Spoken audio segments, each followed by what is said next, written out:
PizzaFellas Podcast right here, the hottest in the world. It's a PizzaFellas Podcast. Turn your speakers up, we better have a blast. Grab a drink, fill a glass, light a cigar, come on, let's make it last. Pizza Talk with Sal and Joe, Oliver, Antonio. Pizza stories, they gon' tell us. Let's have some fun with the PizzaFellas. PizzaFellas Podcast right here, the hottest in the world. I was fired. What's going on? Episode 99, PizzaFellas Podcast. We're back, and we have a special guest today. We have John Walsh here, and how this came about, we were literally just in the restaurant, me and my dad. It was probably Tuesday or Wednesday. Yeah, it was like 2 weeks ago, maybe, yeah, right? And you just came in, ordered food, and my mom starts talking to you. Yeah. And she's like, I chat with your mom when I come through. yeah, my mom chats with a lot, Yeah. but, we're always, my dad and I, sometimes we get a little too busy to get you to the guys were- conversation. yeah. So my mom's doing that. And next thing you know, she's like, Joe, he does cigars. He knows this. And we, out of nowhere, we did a whole basically mini podcast at the restaurant. Yeah. Right there. It was Right wild. there. Yeah, we were complaining about how she was complaining about how they don't give her pennies anymore. At the bank. Yes. Yeah, and I was like, I understand that. I feel that. She's like, what kind of business you in? I was like, I own cigar stores. And she was like, oh my God, That's Sal, it is. you know? Studio check. Are the machines on? Yeah, for they're this all one? in. They're all machines on. Yep. Yeah, that was funny. So then we just started talking. So Yeah. what is That was a the good conversation. what is the official name of the businesses you own? So my brother and I, we have our original cigar store was El Humidor, still exists. It's down in Feasterville. It used to be up in Wilkes-Barre, Scranton area. And then we acquired a chain of stores in the Philadelphia area called Cigar Cigars. It's been around since 95. El Humidor was around since 93. And then we have a wholesale operation called Dutch Brothers Distributors. That's Gotcha. out of Drums, PA. Got you. Now, the years you started, when did you guys start? So How did you start? I How did got you get in. into all this? So, but where are you Yeah. from? Let's start with that. Yeah, go ahead. Sorry. Boom, boom, boom. Yeah, I go love it. I love it. Sorry. So I'm originally from like Wilkes-Barre, Scranton area. Where about? A little town called Wyoming. Absolutely, I know. Yeah, Wyoming, Pittston area. Route, what is it? Route, I used to Route recruit 6? that area. Route No, no 11. 11, yeah, Wyoming Avenue. Wyoming as Avenue. it goes through my area. I you know? actually recruited that area Yeah. when I coached college. Did you, so your pizza, so that pizza a little bit different there, right? Yeah. No, Sabatini. Sabatini, sorry. Oh my God, it's my favorite. yeah, This him and is my- Lindo are friends. They're I know was it, just, though. I swear, Yeah. I was, look, I'm not even joking. I swear to God, look at my phone. Shout out to Lindo, asshole. I'm gonna text him right now. I'm on the Pizza Fellas Yeah. podcast. Yeah. Where the fuck, yesterday? You should FaceTime. Probably drunk doing playing poker. Look, yesterday. Look, There's Lindo. Lindo. yesterday. 13 minutes of my life. I'm on the Pizza Fellas podcast. There you go. Tell him I'm bringing him text the him. olives tomorrow. He'll know exactly what I'm talking about. I'm bringing the olives tomorrow. That's hilarious. So when you grew up there, how long Sabatini's been there again? Since Fucking since the beginning of time. yeah, since 56? before I was born. Yeah. I think, PA built around it. 52 Yeah. or 56, I think. Don't Yeah. forget, his grandfather was on Mr. Rogers' Neighborhood. He was the pizza man. Are you serious? Yeah. I did not know that. Oh, you didn't know that? I did not know He that. was. Remember the pizza man used to do the pizza up in the air, Mr. Rogers? That's his I grandfather. can't didn't know remember that. that. But I didn't remember that. I know, but So he's been there since. the 1950s. Yes. Yeah.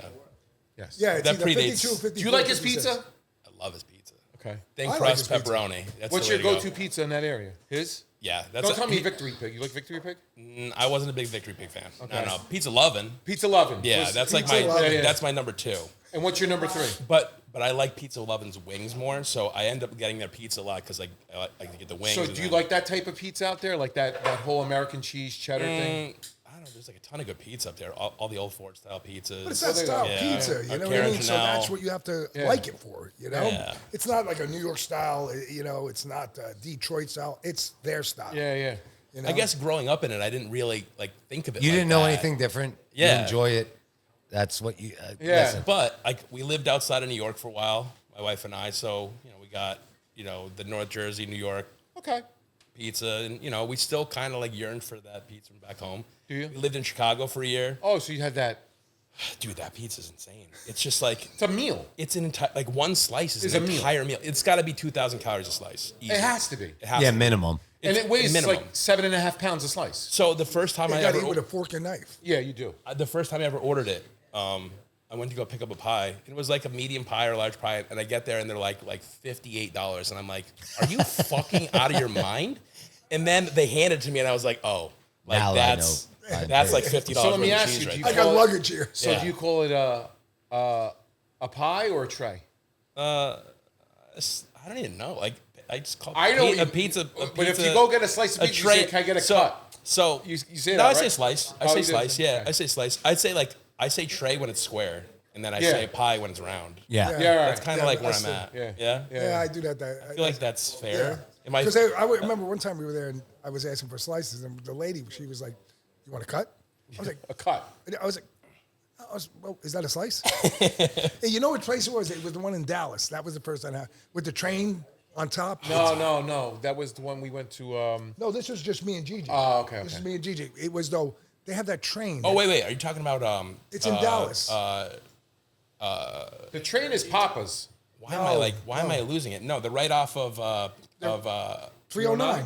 Or you make a right and it's right there. Boom, you hit it. The left is right there. Why am I like I'm I blanking can't, out I, right now? I can't help you. I don't enjoy it. So I ate there like 4 months ago. I keep when I went myself back. In silent Dallas? these Yeah, in conversations. Dallas because we went to a Dallas. party up in Dino's? Shavertown.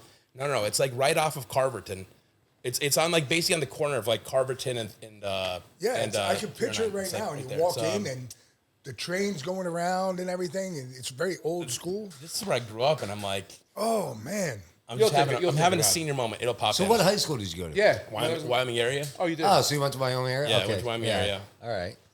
So Wyoming is basically like where the airport is. That little airport. Yes, exactly. It's a Crazy big school, though. It is. Well, I think I graduated with like 200. Well, for that area, it's a big school. Biggest for that is like the neighboring where my wife had gone. Where'd she go? Which was Valley West, where she graduated. Yeah, that's what I'm thinking about. Wyoming Valley West. Wyoming Valley West. That's yeah. who we used to play a lot. They're- Correct. Yes. Yeah. Much bigger. Yes. Yes. Crimson or something like that. Crimson Tide. Tide or Yeah, something the like that. Crimson Yeah. Tide. Crimson Right, Tide. yeah. I remember we played. You remember we went up Yeah. there? It was your first game. It was as my a first sophomore. game starting. Actually, Yeah. we Nice. played their ass and then fucking we killed them. But Nice. that was Caught a 7 catches in the rain. That was a. There was some people pissed off. They were There was burgundy and yellow, right? Yeah, exactly. Yeah, burgundy and Maroon yellow. and gold. Yeah, like, gold, something like whatever that, it yellowish. Yeah. What's his name was coaching for Berwick? The guy who left Berwick. That was Oh yeah, Curry? Curry. Curry. What year? Like, how old are you? 2000. I'm 37, so that was probably Five? 05. Yeah, so like I graduated 03. Oh So like, shit! Wow. you're actually like slightly younger than me. I thought we were like, well, I figured we were like close. So Yeah, that's funny. yeah, no, that's Yeah. that's so. I was there, 04 to 07 at Central, so that was around 05, my sophomore year when I Yeah. started. Yeah. And that was my first game I started, against Yeah. them. When I But that was- whole area is just awesome. Like when I Yeah. recruited that area, like Dallas High School, Yeah, some fucking big kids out there. I know. Like, you know what I mean? You think like I see Valley kids. Valley I always look at different. So- But you go up there, there's some fucking farm boys up there. Agreed. That's what we call them from the Valley. Yeah. Up there, I don't know what you guys call them, like Just guys. wood Yeah, choppers. just guys just up there. guys. Yeah. But to us, we're like, Lumberjacks. No, it's like a very, kind of, I wouldn't say like indoctrinated area, but like sports are like very, It's strong. like It's very strong. strong, It's like Friday very night, Saturday competitive. It's night, like very Tuesday night basketball, very right? Friday Night Oh, yeah. Lights kind of situation. Like people are like Yeah. very like I remember growing up, like I played football, and like the coach is like it was like when you look at like college programs now, like people get screamed at going through like Oh, haze yeah. and all that stuff. It's like not that we got haze, but like it was very much like a very tight like community. But it was like I our understand our coaches completely were what pretty you're saying. hardcore. It was an honor to play for the coach that you were going to play yeah, for. a lot of respect. and when you went to a pizza place, they knew you. They wore your Letterman jacket. Yes, They took care of you. They took care. That's how it was up there. Yeah. Around the valley, kids nowadays around the Lehigh Valley don't understand that concept of loyalty within the community. Yeah. There's Well, too many. I got a question. Too much. Yeah. Do they do leather jackets anymore, Oliver? It's no big deal anymore? Wow. That sucks. That was an honor when you That was got such your, a big when deal. they You got gave your that letters? letter. Oh, I and you still could have go. mine. Yeah. I have mine. I still have mine. Yeah. Yeah, it was like, was like armor when you went out on the weekend, you know? Yeah. Like if you went at 16 years old, you're wearing a Letterman jacket, bro, you're getting invited to every party. You're walking out and telling people when they see you, it's like, shit, he was a sophomore getting a letter or a freshman getting a letter? Wow. I feel like it's like Friday Night Lights. Like, Yeah, you know, you go out, that's how it was. don't worry about it, guys. It's on us tonight, you know? Yeah, but up in that area, it definitely was. So from high school, did you do any college?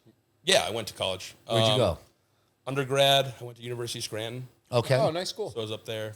Got you. So you're up in that area. Then after that, jobs, right? No. No? Oh, this is good because I know what he's going to lead into.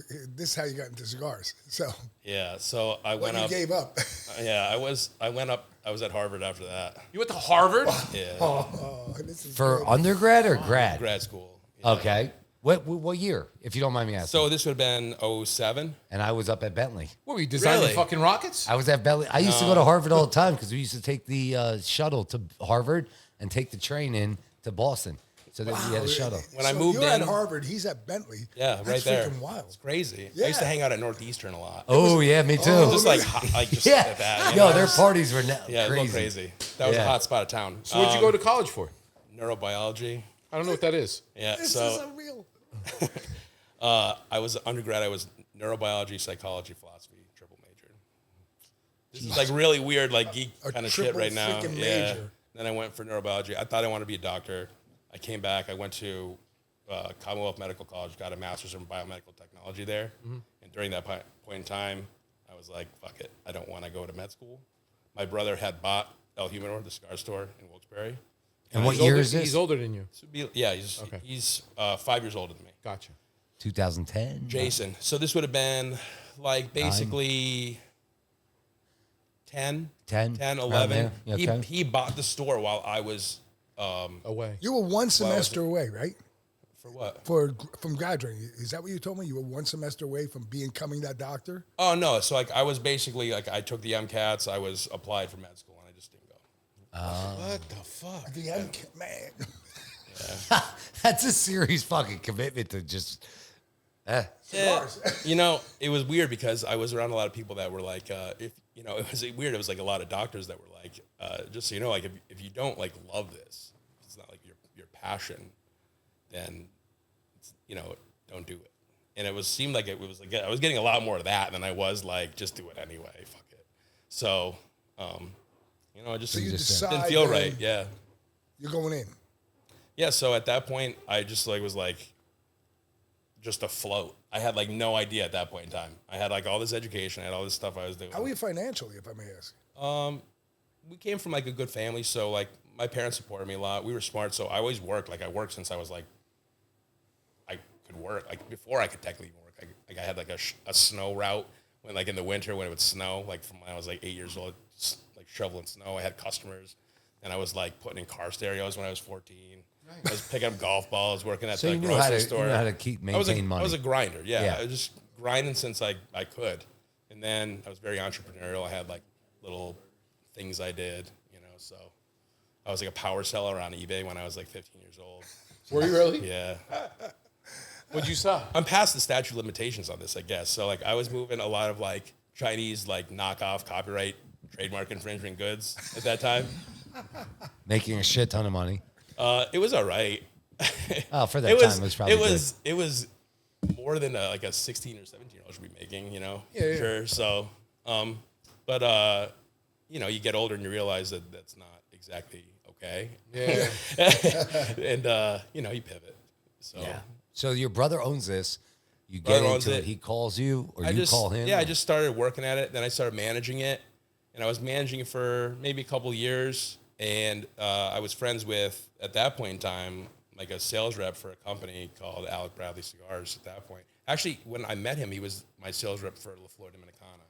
And then he switched to Alec Bradley the year after Alec Bradley got the #1 cigar of the year with the Prensado Churchill. That was like 90. That was a 96 rating. It got in like 2000 and I don't know what it was, maybe 2007, 2008, somewhere in there. So I'm introduced to him. We're good friends, and he takes a promotion, and he says like, there's an opening. for Alec Bradley in Chicago. Like, would you want to join the company and go out there and be a sales rep for Alec Bradley? At that point in time, I was like, you know, a little stir crazy. Things were a little chaotic, and I was like, you know, I could use like a change of scenery. Yeah. So I was like, fuck it, we'll go to Chicago. And then So you went to the city. went to Chicago.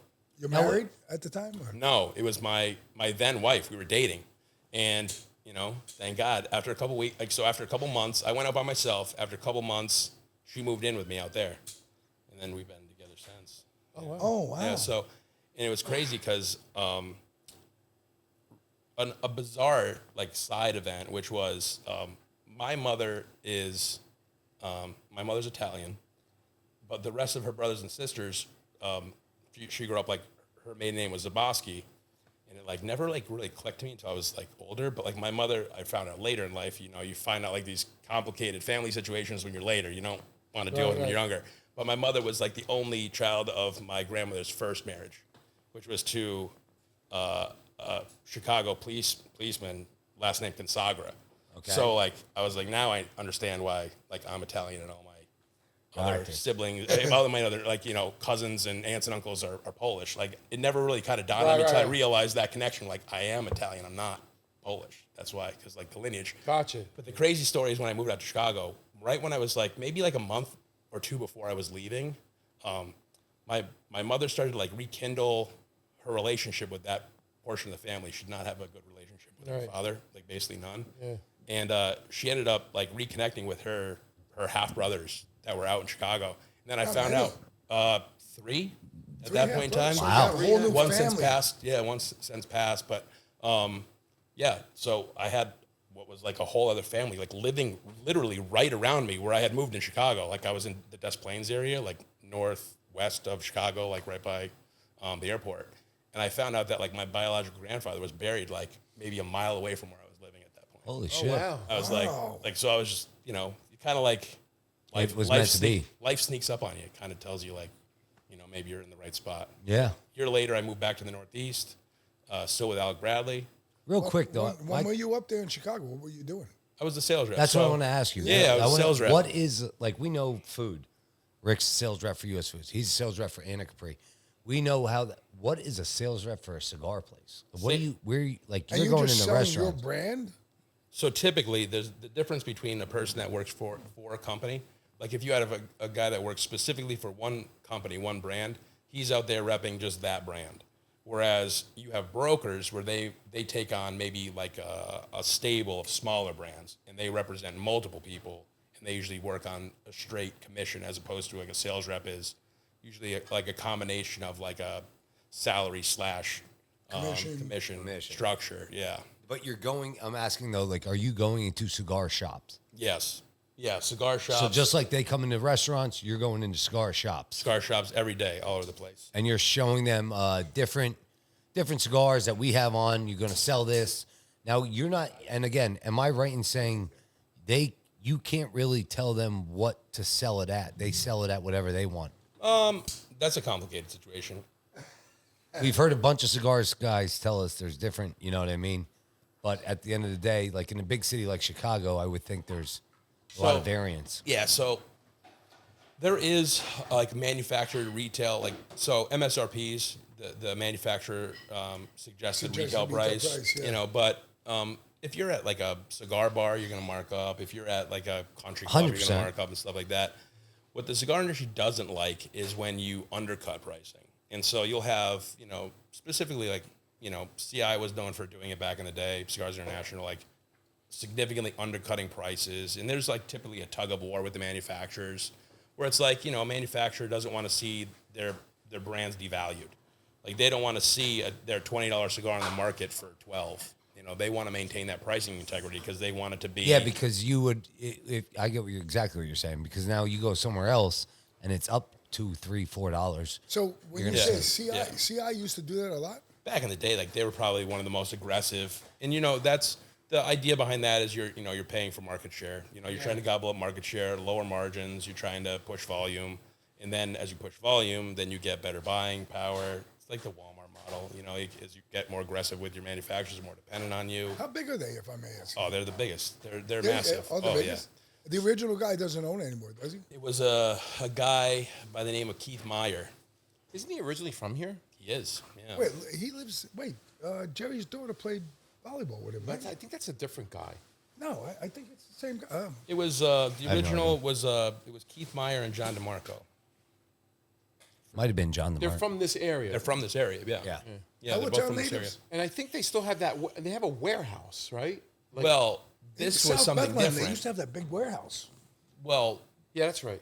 they had it was down on once STG bought them out. They went through several like buying and selling, but then the final owner was Scandinavian Tobacco Group, STG, and they do like Cohiba, Partagas, Gloria Cubana, Diesel. Partagas They do is like a pretty lot good of stuff. cigar. Yeah, So I like Partagas. they have like a large, variety of brands that they have within that wheelhouse. So they had bought him out. He had left, had a non-compete, and then from what I understand, he got into selling like outdoor goods and stuff like that. Because it was basically like he couldn't compete in cigars. He had a Outdoor non-compete. goods, like so he like just furniture and stuff. I think like sporting, like outdoor, like okay. sporting goods, like knives, shirts, bird calls, bows, stuff like that. Gotcha. He just took that cigar model that he used when he had built CI, and then he just applied it to a different marketplace. And then as soon as his non-compete ran out, he started a place called Cigar Page, which, I don't even, like, they had like a very meteoric rise. I mean, 6-7 years ago, they didn't even exist, I don't even think it was. And now they're the second largest online retailer right behind CI again. So Really? Cigar Page? Yeah. That's I've them. never even heard They're about massive, yeah. They're very big. that. Wow. How much? They're opening up the largest cigar store in the country. Where? It just got announced like maybe 2 or 3 months ago. So thank God we don't have any stores in Allentown. Oh, they're opening one here? Yeah, they're opening in what would the area be? So right off Spillman Drive. So where STG's right by Wind Creek. Yes. Right where Bethlehem. STG's Yeah. main office is, right there. It's like right around the corner. Holy shit. Harvard Ave. Yeah. Harvard Street. No, I Harvard can Street. picture- Harvard Ave. Somewhere like there. By where the Sheets is. So it's going to be a cigar lounge? Yeah, it's going to be the largest cigar lounge in the world. Wow. 50,000 square feet. They said. Of a cigar lounge? That's what they said. What the hell are they going to do? They having strippers on poles or what? I don't know. I just saw it announced on Half Wheel. If you guys don't check out Half Wheel, you should check out Half Wheel. Half wheel. What is Half Wheel? Half Wheel is like we would consider like the retail kind of magazine for what you read if you're like a consumer side, we'll call it. Like the consumer would read like Cigar Aficionado. So it's like our pizza today. But Or like a big pizza magazine. The something like insiders, yeah. And the most breaking news in the cigar industry, like all the information compiled, like crazy amount of data. It's run by Really? Charlie Minato. It's called Half Wheel. It's How, like if I may ask when you say this, because how are the relationships in the cigar business, business to business? Is there a sense of, hey, we're working together? Or is it sliced throat, or you know what I mean? yeah, it's all over the place because like it's a very like at its core, it's a small industry, so everybody knows everybody. So it's very incestuous. There's like a lot of horse trading. Guys move around from company to company. I was thankfully like with one company the entire time until I went out on my own. So like I didn't really go jump around. But like over So my you got to time, be cautious. You got to. yeah. But like if you have a good reputation and you work hard, like it will go far for you. If you have a bad rep, it's hard to outrun it. So 'Cause- if we take it back, when you were with Alec Bradley, you saying you could grow through that company and get a great reputation, which you did. I was like in a real like Cinderella story kind of a situation for a rep Okay. because our owner, Alan Rubin, awesome guy, consider him like a friend and mentor, probably like the smartest guy that I ever met in the cigar industry. No offense to anybody else, but just a great guy and just like understood how to like get full buy-in from his workforce. Like we ran a pretty skeleton crew at the company, but like what we were able to produce while we were there, because we bought in, because he gave you a seat at the table and he gave you a piece of the action. So I had a real like Cinderella story because probably by the time I left, I was probably like what would be considered one of the highest paid reps in the cigar industry at that time. And like, there was nowhere for me to go after that because Alan had taken care of me so well that You like hit your top. there was like, I remember I took an interview with the company so Alan ended up selling Alec Bradley to STG, full circle it comes, for $72.5 million. Holy shit. Holy shit. So much Yeah. fucking money. It's unreal. Yeah, so he sold to STG. 72.5 million. Yeah, pretty wild. How does that work? Like, do they just they acquired. Come, they all come of his- to you and they say, "This is what we want to do." I for that transaction, I don't know who initiated it, but it happened. So I don't know Somebody which side had a broker. initiated It it. happens so. a lot in the cigar industry. Well, huh? you'll have partnerships that are going for a long time. I know that Alan was at that point in time making a lot of cigars for CI and for STG, and I think the deal made a lot of sense for them. Fuck yeah. So 72 million. Jesus Christ, get the made accountants going. a lot of sense for him too. So 7.2 million. You Many could have cents. said I would have been like, whoa. Yeah. 72? yeah, so at that point in time, I actually interviewed for like my same job if it went over to STG, and I remember like to do like twice as much work. It was gonna like my top possibility would have been paying me like less than half of what I was making for Alec Bradley. So it was just like It wasn't worth it. thankfully I had we still had the store, and I had started the wholesale operation with my brother while I was still at Alec Bradley, and So you're at Alec Bradley working in Chicago, and back here in drums come back to PA. We didn't because you're learning stuff. Yeah. And know how to like, hey, we should do this and do that because you're seeing things. Well, we didn't have the warehouse and drums yet. What happened was, we bought a store in Feasterville, and basically, You told us this real quick. Where's Feasterville? Feasterville's like Bristol, Yeah. like right there. Oh, like, Bristol, like, PA. Okay. Yeah, like Yeah, right yeah, there, yeah. over there, Okay. Oxford Valley, Bristol area, All right. just west of Yeah. it. Oh yeah. Yeah, By, right past Sesame Doylestown. Place. That's Langhorne, But but a isn't little it- west of there. But yeah, from here. Am I in the same area? Yeah, probably Okay. like 20 minutes from there. Got you. All right. So what ends up happening is, I'm doing well for Alec Bradley, doing very well for them, and then at the same time, it's a very small industry, and people are asking you, hey, listen, do you have access to this, or do you have access to this? And it just kind of know that evolved. click. Yeah, it just kind of evolved where we ended up being like a go-to for products. And that started developing, and it wasn't really on purpose. It just kind of was, or it just kind of organically happened as I was on the road.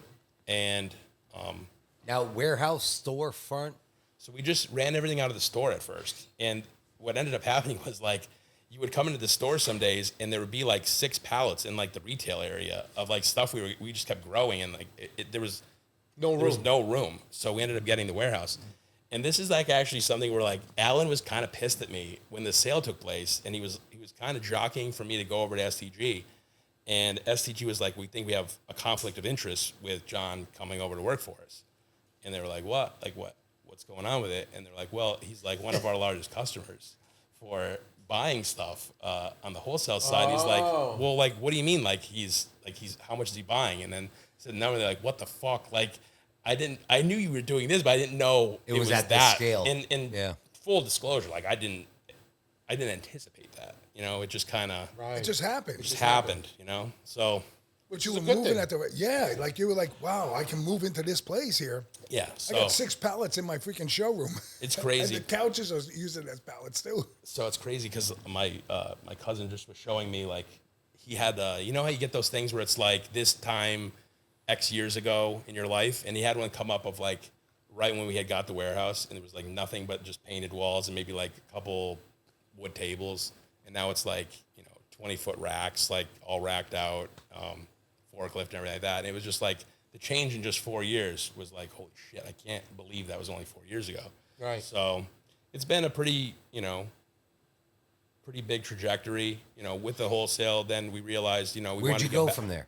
Well, What happened? we were doing we were growing in wholesale, and we kind of wanted to get back to like the retail roots. So we were like, you know what would be cool is to buy 10 more stores.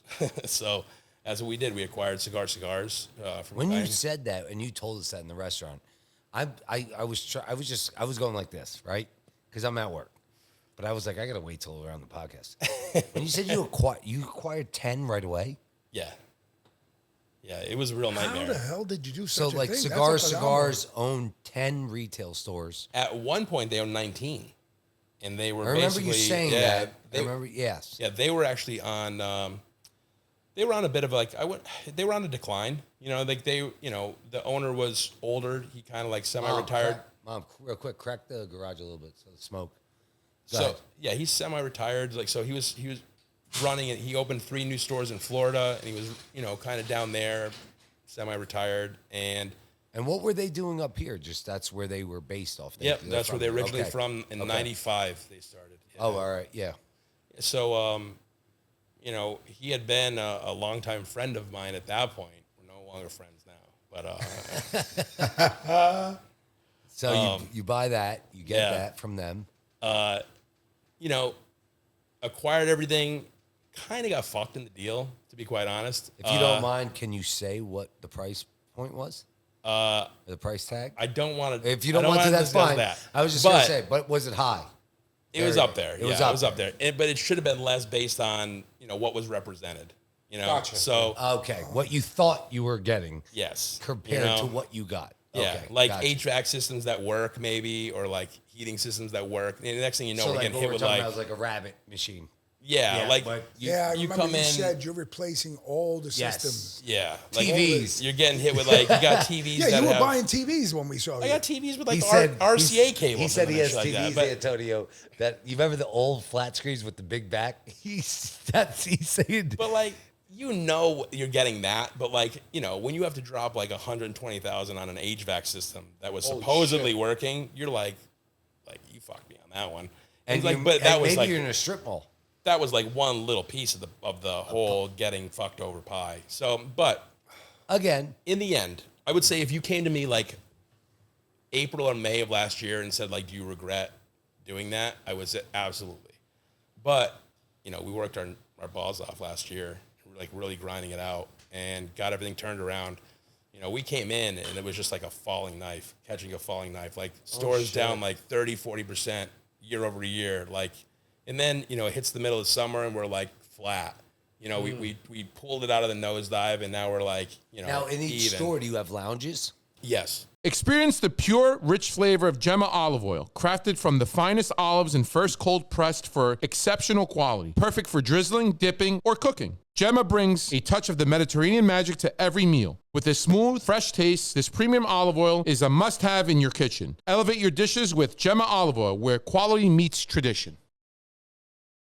Looking for authentic Italian flavor? Bruno Scipioni's at 4034 Easton Avenue, Bethlehem. Serves up the finest pizza, pasta, and Italian specialties made with fresh quality ingredients. Whether it's a family dinner, a quick bite, or catering for your next event, Bruno's delivers a taste you'll never forget. For food that's full of heart, it's always Bruno. And tell him that the PizzaFellas Podcast sent you. So each store, I remember you saying that. You had lounges. Now, also, my big question is this. We're going from, tell us the area, these 10 stores. We're going from So Philly area, correct? yeah, To so Hazleton? so basically, the layout as when we bought it was Oxford Valley, Horsham, Quakertown, Peddler's Village, New Hope. Peddler's Village. Wait, He was just Pedler- there. I was just there. Wait, Store in wait, Peddler's Village. that's yours? Yeah. He was just there. I was just Swing fucking by. there. Say you know me. All right, go ahead. Peddler's Village. New Hope. Phoenixville, New Hope, Downingtown. New Hope? New Hope, yeah. Yeah. If you're walking down the street and Logan's is on the right, you're down here on the left? Yeah. Yeah. That's you? Yeah. We were both there. I can't freaking believe. That was me. Yeah, but you should Stop said in, that say he's no on the shot. podcast. All right, keep going. I was just there. Yeah, Phoenixville, Fraser, Downingtown. And at that point, we had one in Berwyn and we had one in Ludwig's Corner. We shut down Berwyn maybe a couple months in. It just was like, A Blah store. yeah, it was just like not where we wanted to go with it. It was Costing just you kind probably of more money to operate it than 100%. bringing it in. Yeah, and with no real end in sight as far Yeah. as to turn around. Like we started like just chugging inventory into the stores. Like when we bought these stores, they had like no inventory. No? Nothing. And so, you know. Real quick, to ask you a question in this business. When you're a pizza shop and you're liquor or beer, you know, you look for a certain demographic, correct? Mm-hmm. You're looking for us as a pizza shop. We're looking for feet. You know, we're strip mall. We have traffic. Yeah. Perfect for us. For other areas like a beer store, you're looking for a certain demographic. Right. Maybe it's cheaper if you have this, whatever you have. As a cigar shop, you have 10. What the fuck are you looking for? You're looking for Us? population. Are you That's looking for us? Like guys like looking at us? Every one of you. Yeah. You're looking for, I mean, it's not like any kind of crazy like secret. It's like you're looking for like 30 to 65 male. But I'm saying when you said Disposable Berwyn didn't income. exist, like it existed, but it wasn't great. Is it Just a 'cause bad area, I guess? Bad area. No, and it's crazy because Berwyn's a great area. And like the metrics should say that store should do phenomenal. But it what just happened didn't. is it was so neglected. I think it was just so It beat got up. a bad name. Yeah, that it was just I got you. So it wore itself out. yeah. All right. And Great. that happens. That Yeah. happens. Yes. That does. And not happen. even like you could change the name of that. Obviously, you couldn't because of Well, the. you did change the name. No, he did. Well, not yet. I'll break something on the podcast. It actually isn't public at all. I won't tell you the name it's going to be, but I remember you saying it. we are going to be changing the name of the whole chain in the next month. Yeah. Are Yeah. you? Yeah. Okay. Just feel like there's But real certain quick before you say that, breaking news. You know they don't even have a website. No. we do now, but They do now, but just don't, as but when they did, when we they took it. The biggest issue we had was like, you know, we had cigarcigarspa.com, and the original owner that has the stores down in Florida, he had cigarcigars.com. And like, but if the thing is like, if you're going to go to any website, you're going to go to cigarcigars.com. So you're not going to find the right thing. So we knew we weren't going to get a lot of access like on the e-com side. Right. But also like, you know, it's weird. Like you're going through this whole process, went through like over a year of due diligence. And like the one thing never dawned on us, which is like the most crazy thing as far as for like, you know, these stores were from the 90s, you know, online was not as ubiquitous at that point in time. Correct. No. And like, go ahead on your phone and like you type in Cigar Cigars, wherever you're at, and you're not going to get our locations. What you're going to get is the biggest online catalog sites and whatever cigar store is the closest to you. Right. Because you're searching the same generic term twice. So it's impossible to get an identity. I actually had a friend, there's a cigar store called Cigar Phoenix. He typed in like Cigar Cigars Phoenixville, and he fucking ended up at Cigar Phoenix. And I was like, I feel like that was like my breaking point where I was like, we can't do this anymore. You know, Just like change the names. we got to just get around to really making a priority to, you know, at that point in time, you know, some of the bad reputation as far as for existing customers, you know, once we turned everything around, customers were much more happier. We started bringing a lot more customers back in through, and, you know, we're very aggressive in our sales and things we do, bringing a lot of events back, you know, so there's really good movement on it. But, you know, I feel like you kind of have this ceiling based on anybody that came into the original spot, had a bad experience, and, you know, just doesn't want to go back Doesn't to wanna Cigar go Cigars. back. So I feel like we can't get really hurt by the fact of changing the In name. the sense of the cigar world, you guys aren't really dealing with like Yelp, Google 5-star reviews. Oh, yeah. Oh, you are? Yeah. Oh, really? I didn't realize that. You have reviews Yeah.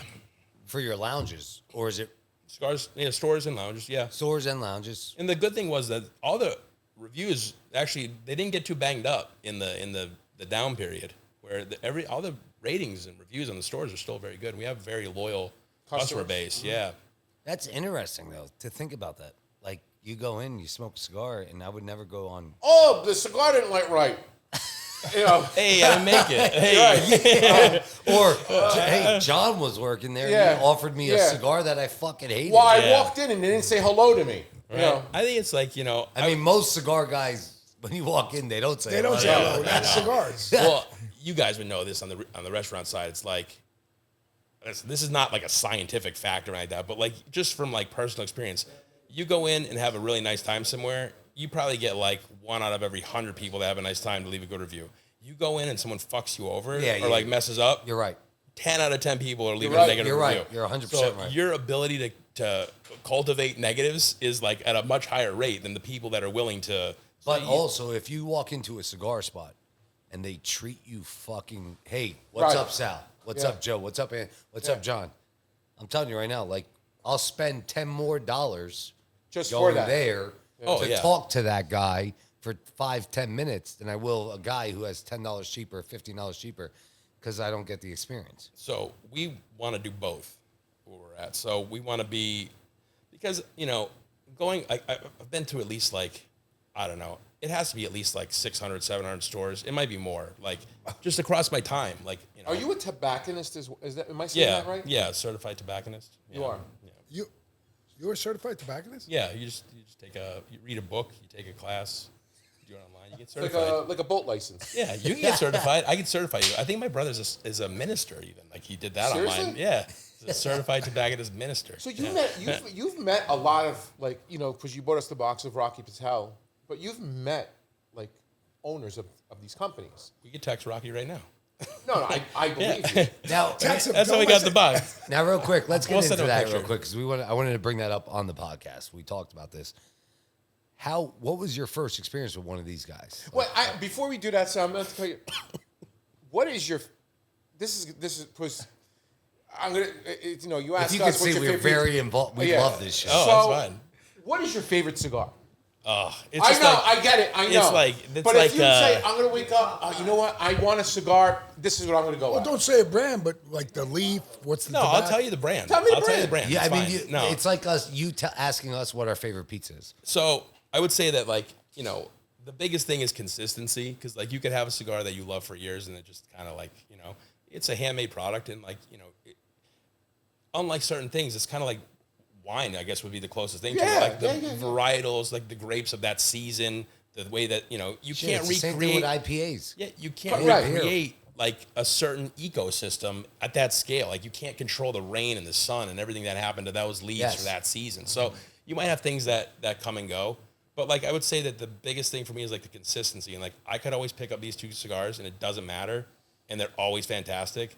And they're nothing like, I wouldn't say like they're considered like anything like special. Drum roll.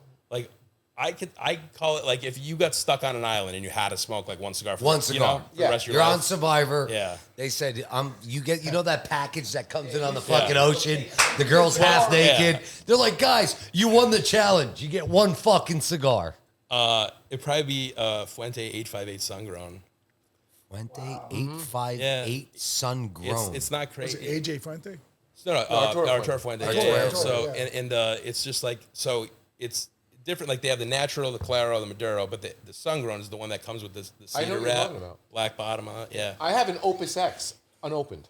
So I have a lot of those, but not to. I'm proud of mine. I hope you have a lot of those. I have a lot of those. But the more interesting thing I would say is that my brother was married at Chateau Fuente. No way. Yeah. My brother, his wedding was like in Cigar Aficionado. No shit. He was like the only wedding that was ever. And where was Chateau. that? Where is that? But now Dominican Republic. Jesus fucking. My favorite cigar, which I can't. Wait, time out. Fuck that. Time out. Were you the best man? I was the best man. Yeah. It's Okay. In What? the Dominican? Yeah. And who was there? Who was there? it was just like close family. No, Just no, maybe but I'm like saying of any big cigar guys? Well, Carlito was there. Carlito was there. I'm saying. Yeah. So he was there, and what were they drinking? I don't even know. Like tequila? Anything? Carlito was drinking. I You don't know, even think he I was would drinking see. anything. I'm fucked up like that. I like to see what these guys, how they party, how they interact. I'm one of those guys. That's why. Carlito's Smoking like Cohibas? No, I'm kidding. no.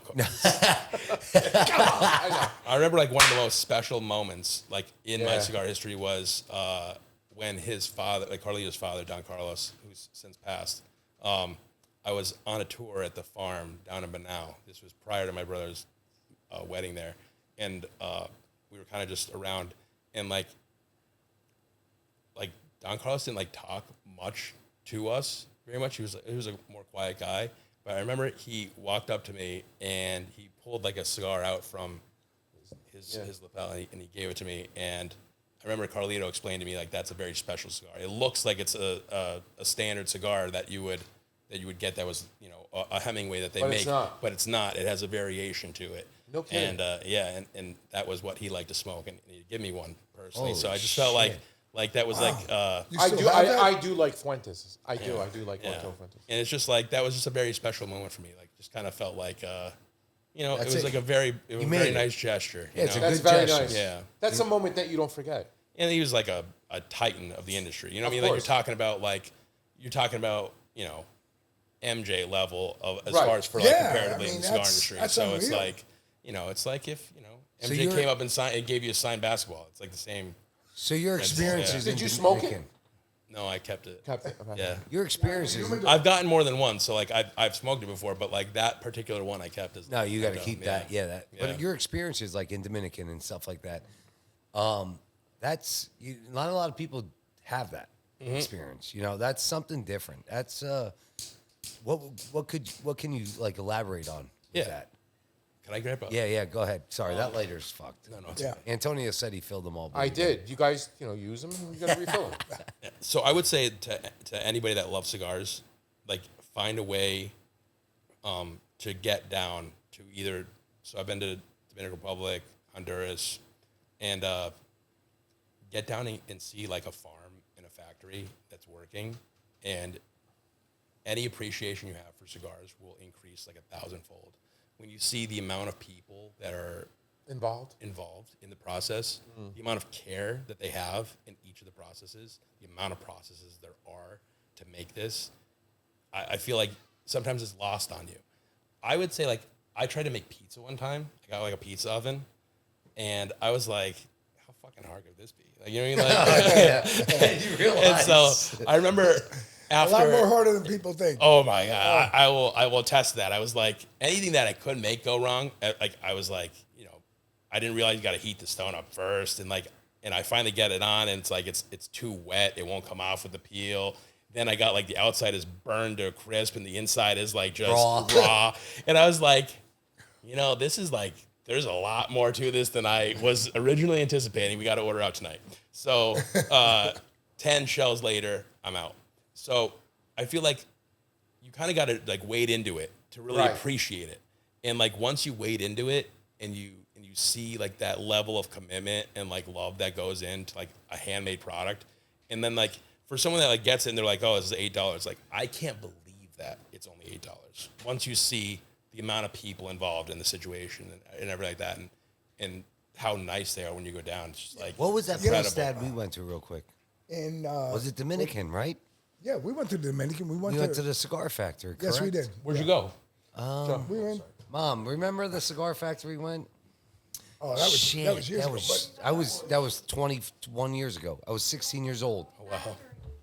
Oh my gosh, the women are in the heat, oh yeah. just rolling, and they're licking it, Bunching. and they're like, "Oh, you're gonna smoke that? Yeah, I'm gonna fucking smoke. I don't give." She's sweating. Well, the sweat's you know- dripping on the fucking leaf. they're trying to get the last leaf on. They're licking the end. But You know, I'm putting the saying, cap though, on. That's like us saying, "Oh, you make pizza with your hands." No fucking shit. I touched the cheese. Yeah, you it put is it in what a it 500 is. degree oven and What do everything burns I ain't off. wearing gloves on it. it is Listen, what it is. It's going to get hot after that, you know. Yeah. But Yeah. it's a handmade product. I mean, there's the no way around work it. that they put in, I still remember that. I can remember us going through the factory, and the women were working there, the men, the trucks, they all had those white trucks, those white Ford, whatever the hell they were, Suzukis or Fords, whatever. Were they like the little buses? No, the little the worker trucks, the farm okay, trucks. You yeah. know what I'm talking about with the beds. Yeah. You had 2-seaters, but they were all fucking. It was just, the whole thing was very appreciative. Like Yeah. to understand this is what goes into it. You see them taking the veins out of the leaves, That's separating. Then you see them like separating, what's wrapper versus what's filler. Then they're, looking for color variations, and then they're, and that's before you even get into any rolling. when they're teaching these people to do this on these tables, because I mean, there's no like, when you're making a cigar, it's not like a factory line. There's not machines involved. No, like the only machines that anybody really uses for the most part is like these really old school machines that they Yeah, the press put in. machines. Well, they put it in to take the main, like Yes, the they take large the- vein it's out. a- it's It's a like press, it's like yeah. a thing. It goes in. It's like clank, clank, clank, and then it comes out. Yes. The machines are from like when the they 40s. blow the leaf, everything's by hand. Everything's by hand for the most. Well, there's machine-made cigars, but like they'll have wrapper leaf and a bobbin, goes in machine, and then it just shoots through and wraps it. And then those are machine-made. Those are cheaper. Then you have short fill cigars, which is just like shavings. It's full of shavings. Yes. Then you have mixed filler cigars, Cuban sandwiches, as they say them. You call them also, which is a mixture of long filler, so it goes tip to tip, with What's sprinkled a in. long filler? Long filler means that the piece of tobacco goes from head to foot the whole way. So the whole run is Are they long harder filler. to smoke? They're not hard to smoke. They're technically considered, they're superior because, Are you talking about the ones where it's closed on the top? So most stuff is closed on the top. Everything, for the most part, most stuff is going to be closed on the top, other than if it has like a pigtail or like any kind of like floor shine. But what I mean is like, so a short filler would be like just shavings. Yeah. And then they try to wrap it. But the issue is, as you smoke that, you'll see like as you accumulate ash, it wants to fall because it doesn't have like that structural consistency from tip to tip.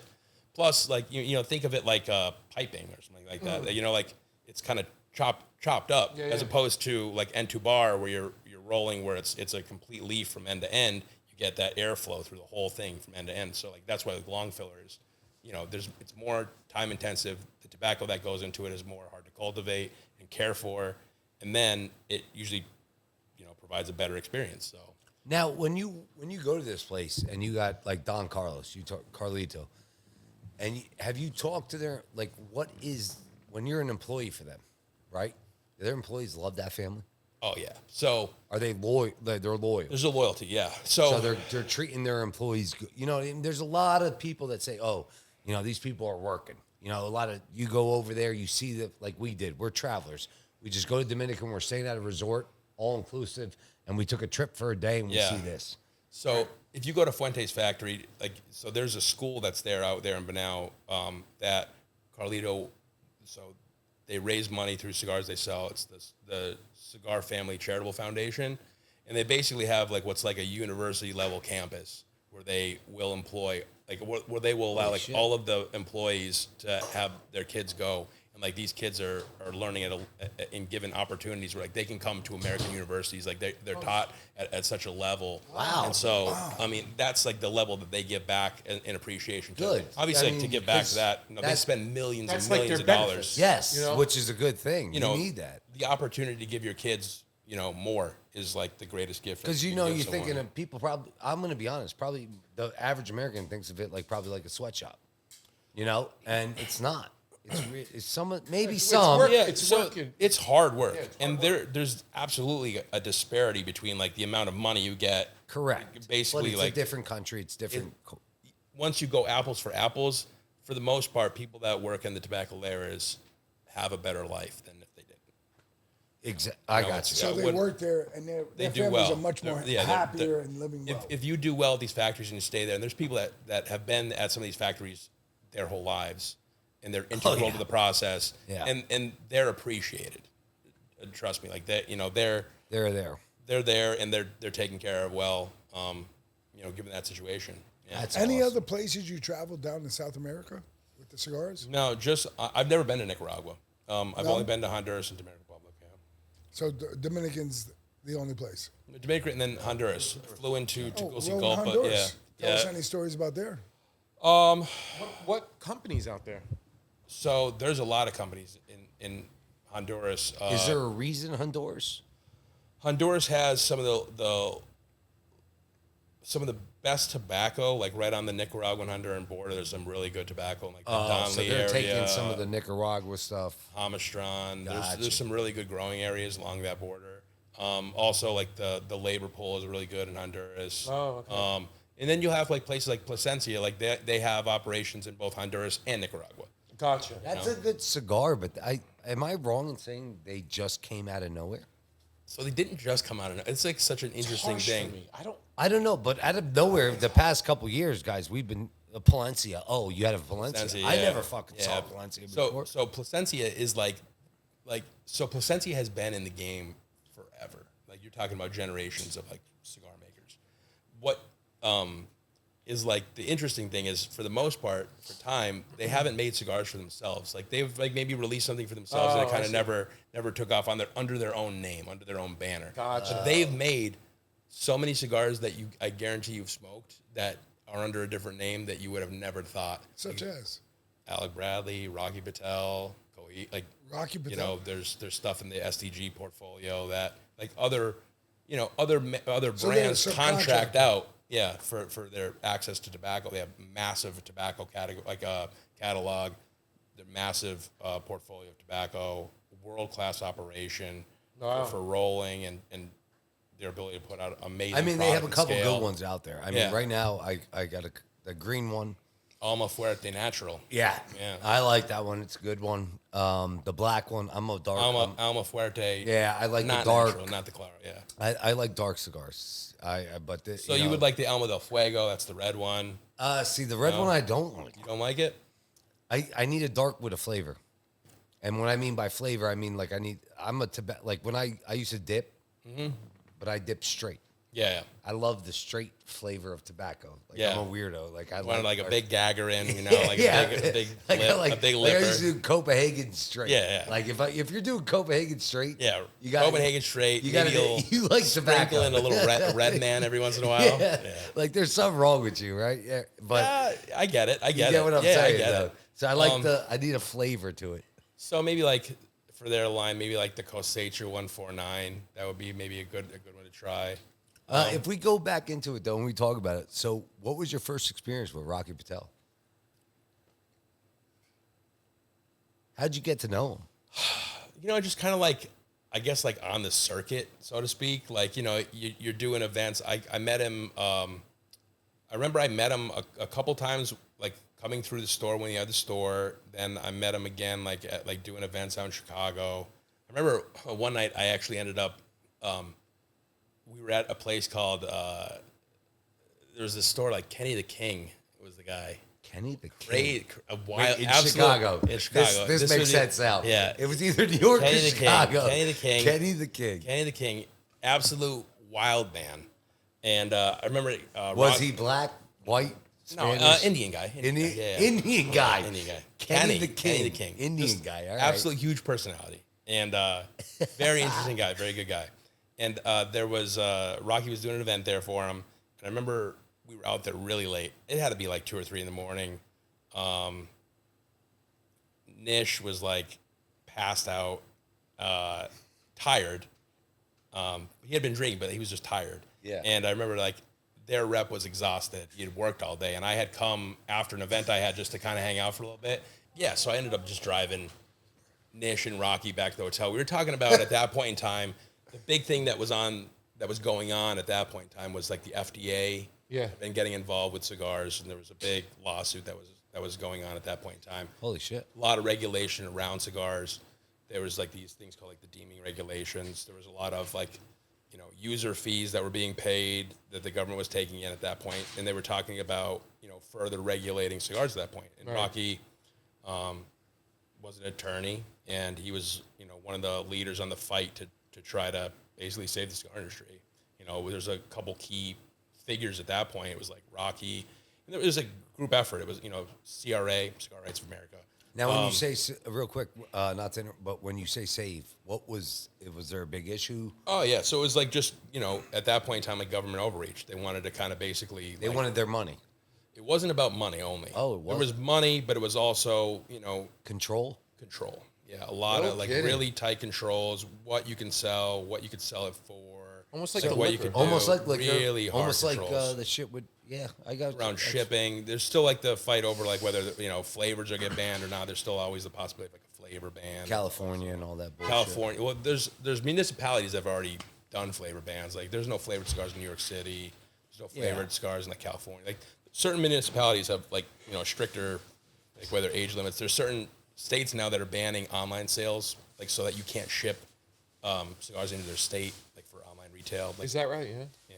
Real quick, we'll go back to that, but go ahead. Yeah. About Rocky. So Oh, so Rocky was, the Levins from Ashton, Carlito, Padrones. Like there was a lot of figures that were really at the forefront and you're of. just around these guys. Yeah, so like they were at the forefront of trying to basically take on all this stuff. So I mean, then you go to like your your conventions. You're going through. You're doing like events. Like you do like Cigar Fest. Everybody's kind of around and make it like a little party. And you're just like over the years, like over a decade, you're just interacting. just with these became people. friends So with you're just you're around. How It's- old is Rocky Patel? I don't want to say just because I don't No, know but off the top of would my you head. say he's like I would say 60s, if I had to 70s? guess, and this is purely a guess, I'd say like 62. Let's ask Oh, I was going Chat. to be 60. Yeah, Let's ask ChatGPT. We're here. Here we go. yeah. He's How lot old of- is Rocky Patel? Let's see what this says. Here we go. That's why we have AI. ChatGPT, if you want to sponsor PizzaFellas Podcast, Go ahead. 64. He was born right there. 1961. I was there. It was His real name is Rakesh. Rakesh. Yeah. Patel, like you said. Born in Mumbai. Oh, Mumbai. Mumbai, India. And he later rich, was raised very in... rich there. He might know this. Guess where he was raised? Green Bay. Green Bay, Wisconsin. Jesus. What? Yeah. He's a Packers fan? And before cigars, what do you think he was? A lawyer, right? Get where? Manhattan? Hollywood entertainment lawyer Holy shit. in L.A. So he knows celebrities. He launched his imagine cigar that. business in 1995, which became one of the biggest premium cigar brands in the world. Prior to that, it was Indian Tobacco. That's what it's called? Wow. Prior to that, yeah. Holy Indian Tobacco. And then it shit. spun off Rocky Patel. Green Bay fucking from India to Green Bay, Wisconsin. That's and then to Hollywood. To a Hollywood Interesting guy. executive. Yeah. I would say this, as far as for like, there's certain people in the cigar industry that, like, they are like some of the hardest, like, working guys. Like, the guys that are like really just grind it out. Like, you have Rocky Patel at that time, Jonathan Drew from Drew Estate. Oh, Drew Estates, yeah. Yeah. Nick Perdomo. These guys are like absolute road warriors. Like They're on the road. on the road events. And like honestly, like as I've gotten older, like they've obviously gotten older and maybe like they've turned it down a little bit. But oh man, like you can't like their schedules, if you saw it, like the amount of events they've done, and it's incredible. Like anything that they have, like they absolutely deserve. They definitely work very hard. Now, Jewish States, real quick. Who owns that? Swisher. Oh, Swisher. owns Swisher it. International, yeah. Okay. So they own that. They acquired it. I don't know what that was. That was like one of the first big acquisitions. Swisher owns also Philly's Blunts, right? Yeah, I honestly don't even know what the hell they Swisher own. Sweets and all Yeah, that shit. They're one of the larger for Gotcha. Yeah. So flavor now going back manufacturing, quick yeah. to the FDA. I just have a question. Go ahead. though. Julius Caesar. Ooh. J.C. Newman. But that's all he does? Julius Caesar is a brand from J.C. Newman. Yeah, J.C. Newman. How many brands does he have? J.C. Newman does a lot. They have a lot of brands like J.C. Newman, the Newmans. They're down in Florida. they They have from? like La Relobe. No, they have like when you hear like Calle Ocho. Yeah. They have like they have like the La Relobe. They have one of the largest. I don't know if it is. It might be the largest like working cigar factory in the U.S. Is that right? Yeah. Still, yeah, down in Florida, and they make like Quorum on the machine side, but like they make Brick House, Perla Del Mar. They have like a new Brick one House. that's like, Brick House is a very Zarzeta. common average man smoke. Yeah, they really like broke onto the scene with that, where it was like great cigar, long filler for $5. I remember when it came That's what out. I'm saying. It was like People, $5 that's what I'm smoke, saying. and it Like was an just average guy who does not smoke cigars, Value. they're like, oh, I got a Brick House. J.C. You Newman. see him at golf. The reason I say that, you see him at all golf tournaments. Yeah. You always get a Brick House at a golf tournament. J.C. Newman like established themselves as like a very like an every man cigar company. Yeah. It's like a Marlboro cigarette. I love Partagas Lusitania No. 2. I just can never find it. That's the Cuban. Correct. right? That's So the- What's your take? So on that? what is the flip side to that? What could I smoke to that? But what's your take on the Cuban shit? No. Before you say that. No, because he's smiling at me. Go ahead. He'll Let say it out. all. He's gonna say it all. So it's there's a lot going on with Cuba right now. Okay. And there's been a lot going on with Cuba for a while now, which is, there's the possibility of, I don't know, like I don't want to get into like geopolitics No, or no, anything like that. But from like just like 1,000-foot view of geopolitics, like there's the possibility of potentially like Cuba's relationship potentially, softening with the U.S. and if that was to happen and there was an embargo that was lifted, then obviously Cuban cigars would be allowed to be sold in the U.S. Right now they're sold solely at like basically like the Casa de Habanos that are globally. So Well, real quick for our guests that don't know that, what is it's that? like consider it like an outlet for Cuban cigars. Okay. So there's specific shops Where would you get that at? you would see them in like Jamaica? Mexico, like in So when you specific go to these cities or like resorts- Spain, or Yeah. like if you're in like London, like you'll see them in like key cities all over the world. Okay. And that's the outlet for Cuban cigars. Canada, But the issue is that Cuba has never been able to upkeep both their, they're really choked off from the ability to like have any kind of like agricultural technology that is gone the time. So like they have like really like degraded their soil. Yeah, I mean they don't even have toilets. So Whereas it like they're basically let's be honest they didn't have like electricity. they still have they don't have electricity. They don't have toilets. rolling they have 60s rolling cars. brownouts. They're like back the, 40 years. Yeah, the land years. that time forgot basically. And so Yeah. like right now they're selling like basically all their cigars like a year ahead of time. And the two I would say fastest growing markets for cigars right now, the fastest growing markets are China and the Middle East. But China. Yeah, massive growth. Well, where are they growing? So Wait, Fucking growing cigars now? I mean, well, they're starting to roll. There's actually a couple of factories now that China. are rolling cigars in China. these Yeah. motherfuckers. So like, massive growth in China and the Middle East. Middle East. When you say Middle East, where? I mean, you're talking like Saudi Arabia, United Arab Emirates, That I understand Qatar, that. Qatar. So, well, there's a difference. Dubai. For me, Dubai, yeah. when you say United Arab Nations, I think of Saudi Arabia. I think of Dubai. Yeah. When you say Middle East, I'm thinking Syria, Iran. Yeah. Lebanon, Iraq, Basically, like that places that have adopted some Adopted areas business. of like Western civilization. some Western So culture. that's where has it's been- going. Yeah. How about So, Qatar? yeah, definitely Qatar. Yeah. Yeah. Wow. Really? Yeah. Wow. Qatar's big in it. I've heard Qatar's big into that. Man. Yeah, they're like kind of like a kind of like Turkey, Qatar, like they're like big gateway areas to like the West from the East. Yes. So, a lot of business They passes smoke through all there. the time. In the Middle East, they smoke cigarettes. Yeah. They smoke. Yeah, but the cigarettes are better than ours. They smoke the Yeah, but ARG. they They smoke smoke the ARG. ARG. Shisha, hookah. Well, the shisha. Yeah, hookah. Have you ever Yeah. smoked shisha from there? No. Woohoo! Don't fucking do it, bro. I smoked shisha from Syria. I was fucking out for a day and a half. Bro, I smoked shisha from from Syria. I'm Syrian. My mom was born there. Bro, my cousin brought that shit back from Syria. I told him, we smoked it outside here. You talking about hashish? Yes. Oh, okay. In the back. I thought I was seeing I thought I was in the aliens, bro. I smoked a lot of weed in my life. That shit fucking turned me. What they do there is fucking crazy. Calling all foodies and chefs, the restaurant store at 3155 Shonersville Road, Bethlehem, Pennsylvania is your one-stop shop for the top quality kitchen supplies and restaurant essentials. With Nick and Sean's expert guidance, you'll find everything you need to elevate your cooking game. From professional grade tools to everyday essentials. Whether you're running a restaurant or upgrading your home kitchen, the restaurant store has it all. Visit today and let Nick and Sean help you turn your culinary dreams into reality. And tell them that the PizzaFellas Podcast said so.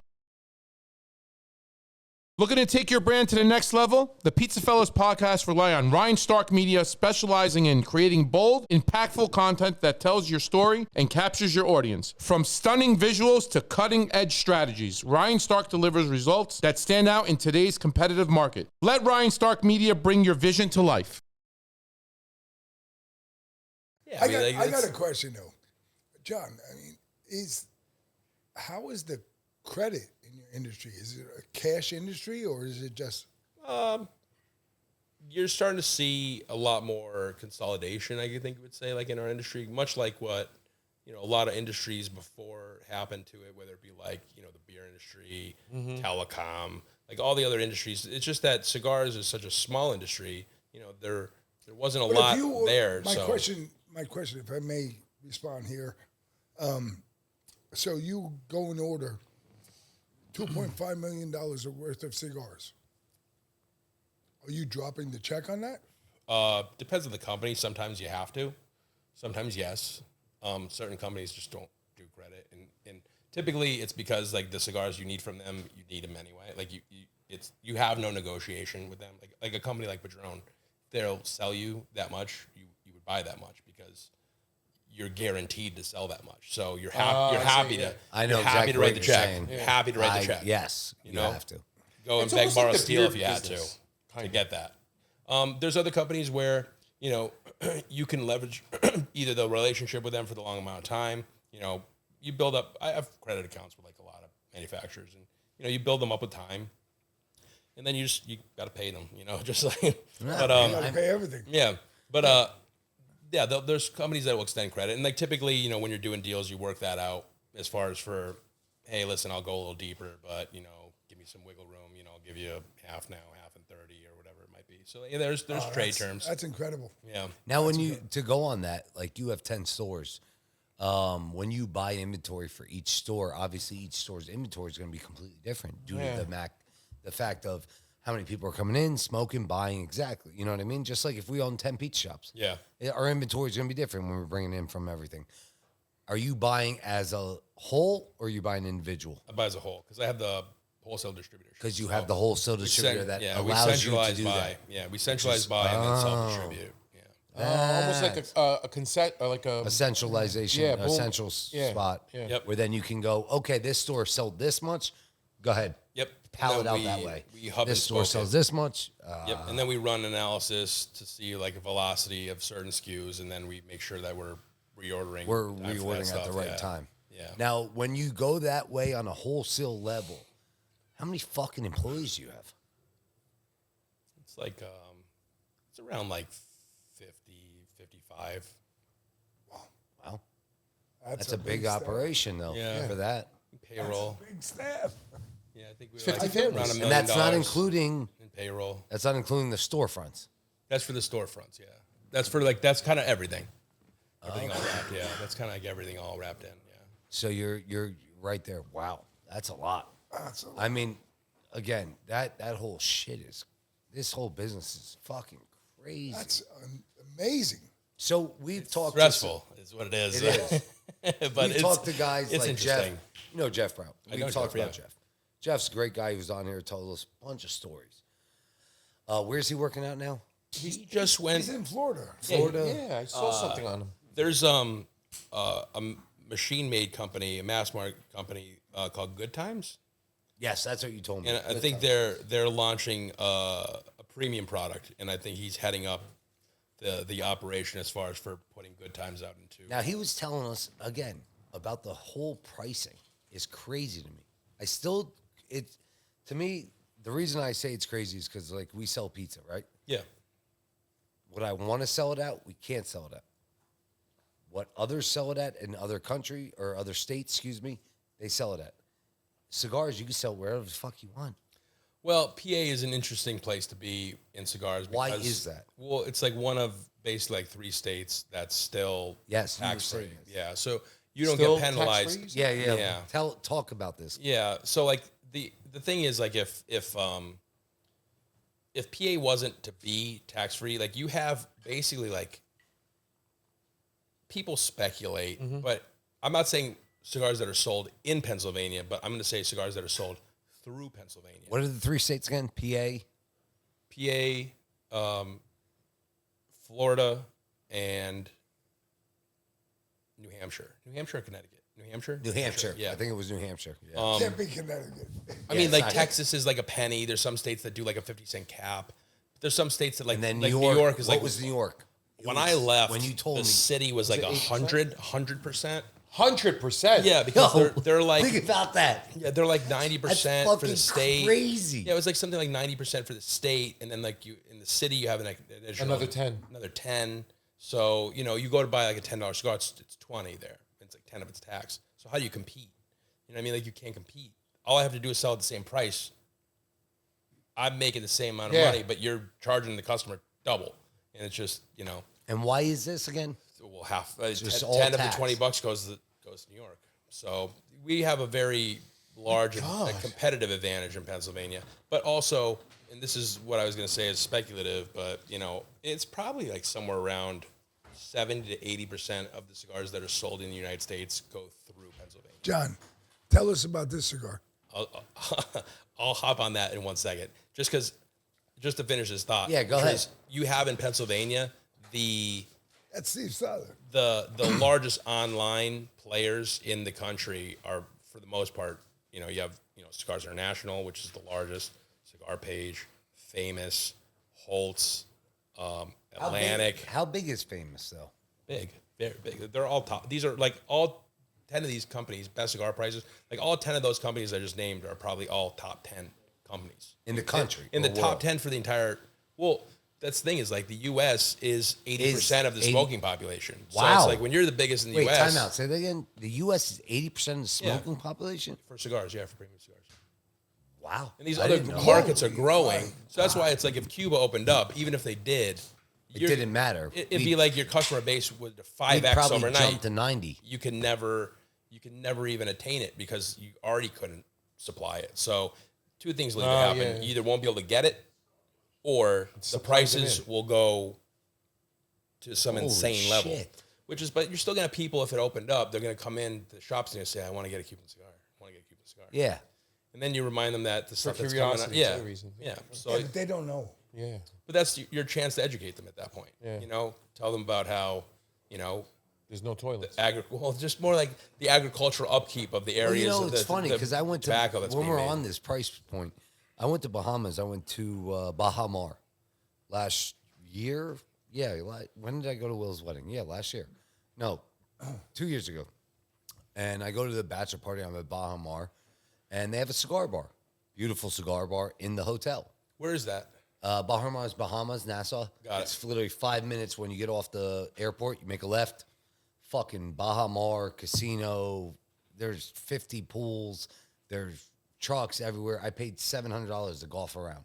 One round of golf at one of their PGA golf things. Yeah. $700 a fucking round. It's a beautiful place. We go to the cigar bar. A bunch of my guys, they don't smoke cigars, but they want to smoke a cigar because, hey, yeah. You're in the moment. We're there with 16 guys. Yeah. Right? Everyone wants to do it. I'm a cigar guy. I know what the fuck I like. Who wants to throw up? I go, yeah. So I go like this. I said, give me that cigar right there. I saw Olivia. I saw this. Say it was Olivia. Let's just say it was an Olivia. Well, wait, I used to smoke Olivia's. Yeah. Who is that? That's the Oliva family. They not to be like, so there's two different Oliva families. There's a Oliva family that grows tobacco in Nicaragua, and then there's the Oliva family that produce cigars.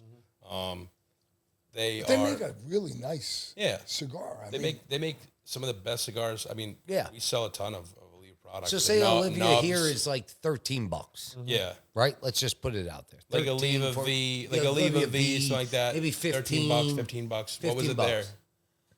$60. For a cigar? You're probably paying for like the convenience. There could be like Doesn't taxes matter for to the me. country. You know? I'm drinking. You're in the all day. moment, I'm you in the know? moment. No. I'm telling the bar. I said, lady, you're fucking nuts. Yeah. You want me to buy 6 cigars for $60? Well, I'm gonna just put, here's my put 1,000. What the fuck are you talking? No, sir, this is what they are. I said, honey, in the U.S., I can get this for $15 fucking dollars. Right. If that, right. I said, you're charging me. She goes, well, this is what our resort pay. I'm thinking in my head, like, this is fucking crazy to me. Convenience. No, I agree with you. It's the same shit when we go and we drink a beer. And a Miller Lite's $2 at a fucking bar, or it's $15 here. Yeah. You know, I understand Well, that, but there's actually another issue, which is like you go to the DR and most of the stuff that's rolled there is rolled in these places called like Zona Francas, which is tax-free zones. They're made there and they're made specifically for export. They aren't brought in, they're like guarded areas. yeah. So everything that's made there leaves the country. And because of that, they don't pay the tax on it there. So when you go to like a resort in the Dominican Republic, those cigars have typically either had to be taxed heavily and then brought into the country there, or they actually were exported, left the country, were re-imported back from probably Miami to get there. to get back to where they were rolled, and then you're paying. Now it makes sense to me. I'm thinking they just got these fucking cigars like you, and I'm like, this cocksucker's charging me $60. I Pretty wild, just spent yeah. all this money at the resort. You might be paying for cigars that got exported to the U.S. S-chip was paid on it when it got here. S-chip was a tax that's on every cigar that's brought into the country that funds child health insurance. It was from the late 90s, early 2000s. They started the tax on it. Something like 61 cents a cigar, I think it is, or it's 41 or like it's either 41 or 61 cents, I think it is, a cigar. And that's tacked onto every cigar that's over a certain price that comes in. So they might have gotten exported, taxed, and then sent back in. Yeah, S-chip. Yeah. We pay an S-chip tax. I've known that. I knew that. I didn't know that. I don't know why. Why is that? I don't know why I knew It was basically brokered by the government as like Our U.S. kind of government? Yeah, U.S. government as like a resolution. Like, At it the time. was an agreement at the time. Like, hey, listen, we'll agree to these S-chip taxes. Due to that. But in That was probably response to during that, Reagan. But in return, you want this. You got to put this on. the big one was the PACT Act, which the PACT Act What did that do? deemed that's why you can't go online and buy cigarettes or chew. You can't ship it across state lines. PACT Act showed that Wait, time out. I've done that. You bought cigarettes? No, I've bought and chew online. can't buy chew online. The pouches. You could buy pouches aren't chew technically. Pouches are a non-tobacco, technically like a non-tobacco device. So A byproduct? like I guess they're called Wow. like they're not considered like an I didn't know OTP that. product like other tobacco No products. kidding. I didn't know that. Yeah, they're not I taxed have because no there's not fucking clue. they have no tobacco in them because it's synthetic nicotine. Yeah, it's just nicotine. You're right. Synthetic nicotine on a So substrate. since there's no tobacco tax. What the fuck? Holy shit! I You never could thought sell it about that. online because it's not interfering with the PACT Act until they close it. understand this. But premium cigars, I'm learning this now. Yeah, premium cigars have a specific carve out in the PACT Act that precludes them from being a party of the PACT. And when did that go into effect? I don't even You know, know, 90s. 90s? Yeah. So real quick, going back, when you were talking about the tax and all that, Motorcycles. with tax and all that and all this, has the industry to continue with this during now's administration? Has the industry with the tariffs struggled with the tariffs, or has it? It what has is going on with so it's interesting because it was actually under Biden there was legislation that was being reviewed and it was a federal Judge Mehta, that ended up that? I know exactly what you're talking Yeah, about. that Judge judge. Mehta. yeah, he threw out the deeming regs. He actually threw the case out that the FDA. He said that basically like Wait, China, he threw it. threw it out. Threw it out. He ruled against the FDA. He said that basically that their data was fugazi. It was just like it was like all built. It was all built on like a house of cards. They had like no real significant data to do the kind of things they wanted to do. And so thankfully he tossed it. So he just tossed it. tossed it. So So if the FDA wanted to start again, they got to start back at square one. so there's has regulate. been no effect. So we basically dodged a massive bullet. Now, what do you think that effect would be if it is passed? Cigars.